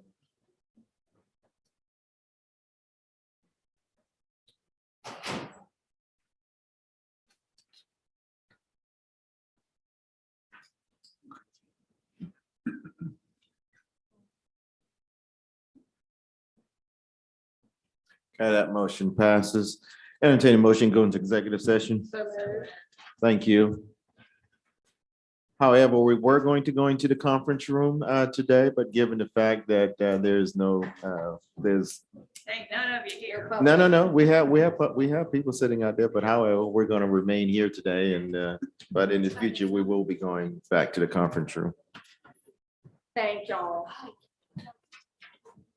I can't hear you. I don't think we have an item on here. No, it's not us. It's not us. Run, run, run, run, run. Number 3.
now the child.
Into open session, item 5A. All right, Ms. Darby. I move to send the student back to the D10 constituent board for a rehearing and continue to provide services. Is that good, Ms. Coker? I mean, can we provide services? Is it feasible to meet the minutes of the motion? Second. Moved by Ms. Darby, second by Ms. Coates. Are there any questions? Julie, do you need to read the motion or? Okay, all right, everyone, just please read the motion before voting.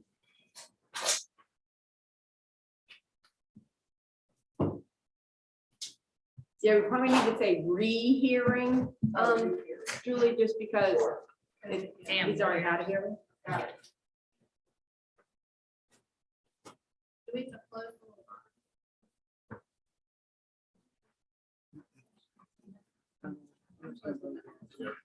So, point of Are clarification. you going to, Are we Julie, wait- we just need to exit out of this so you can resubmit the new, or are we voting right on this? This is a hearing. So, right, hold on. So Yeah. we'd like it to say rehearing, like RE dash hearing. So do you need to fix that and send it back to us or? Yes. Okay. All right, so if everyone can exit out of that. Okay. Yeah.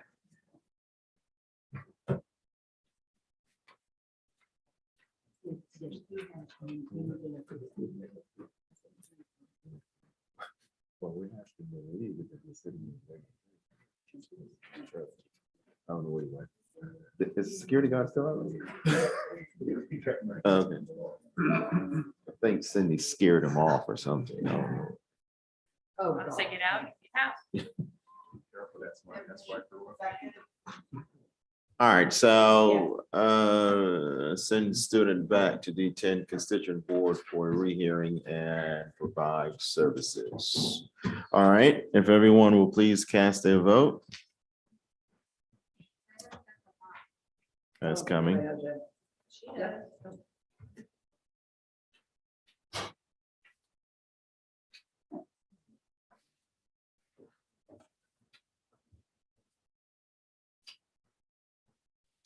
All right, that motion passes. Item 6A, the summer reading books for Title I students. Ms. Belcher? We asked for the board to consider this item prior to the next board meeting because those books are distributed to kids in Title I schools prior to the end of the year. And if we wait for the later May board meeting for approval, we won't receive the books in time. So forgive us for adapting to this policy and not having this submitted early enough. So appreciate your consideration of approving it. So if I'm correct, this is a motion to allow you to purchase the books. That's right. It's one of the contracts that's over $250K. So moved. Second. All right, moved by Ms. Coates, second by Ms. Header again, Ms. Darby. Are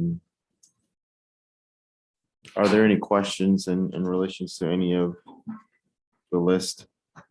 Did you go through Yes, I have a question. All right, Dr. French. And you went through the regular procurement process for this? That's right. And it was approved by audit and finance, but the rest of the contracts that were approved by audit and finance last week are coming up in the May meeting. We asked to consider this one earlier just because of the purchasing timeline. All right, hearing no further questions, we ask that you please cast your vote.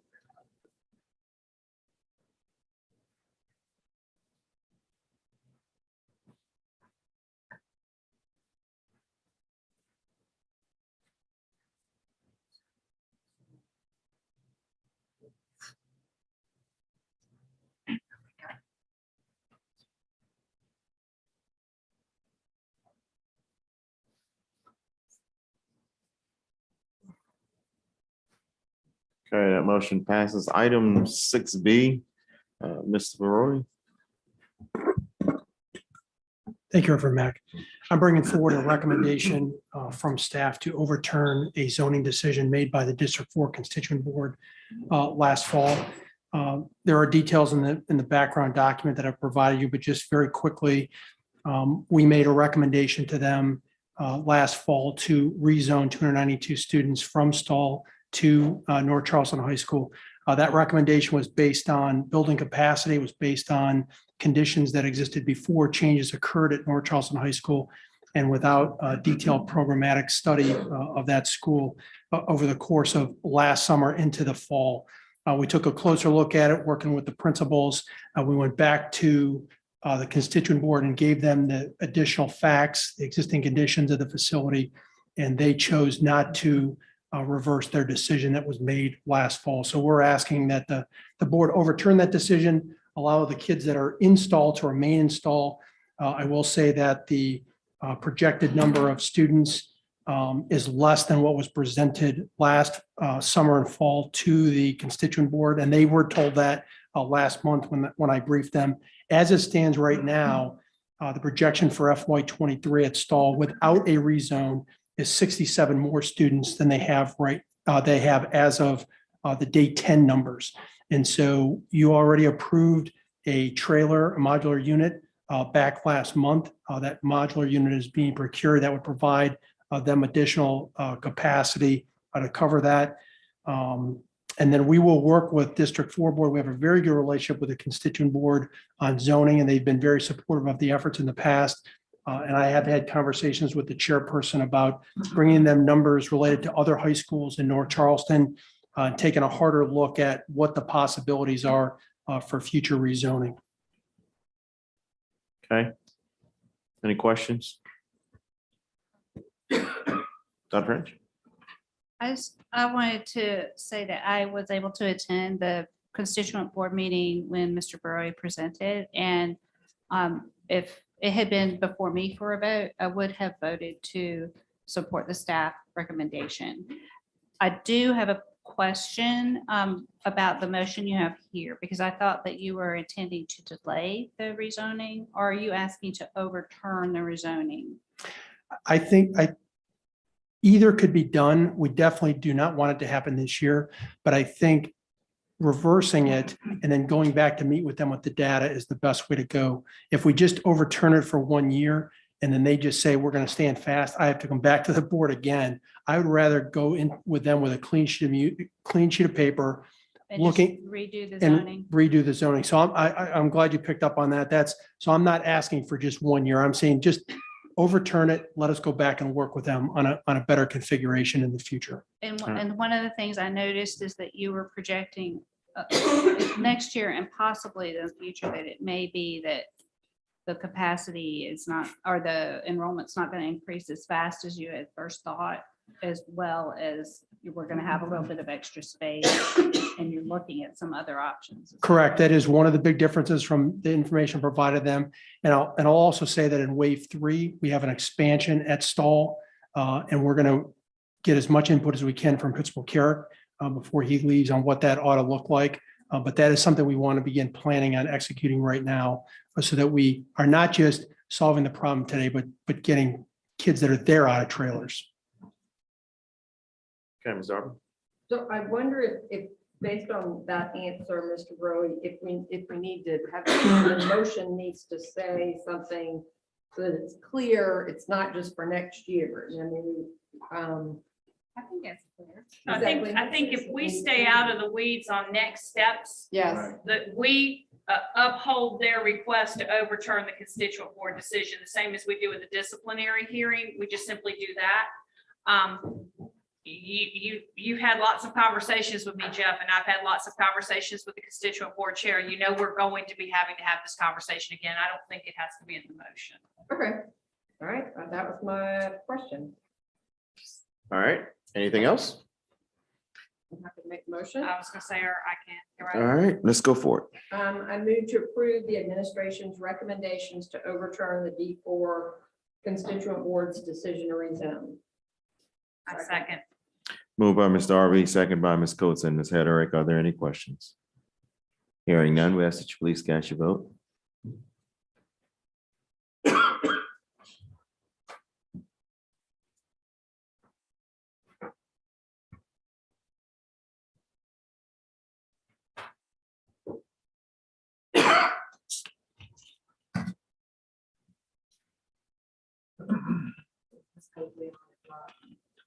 Uh,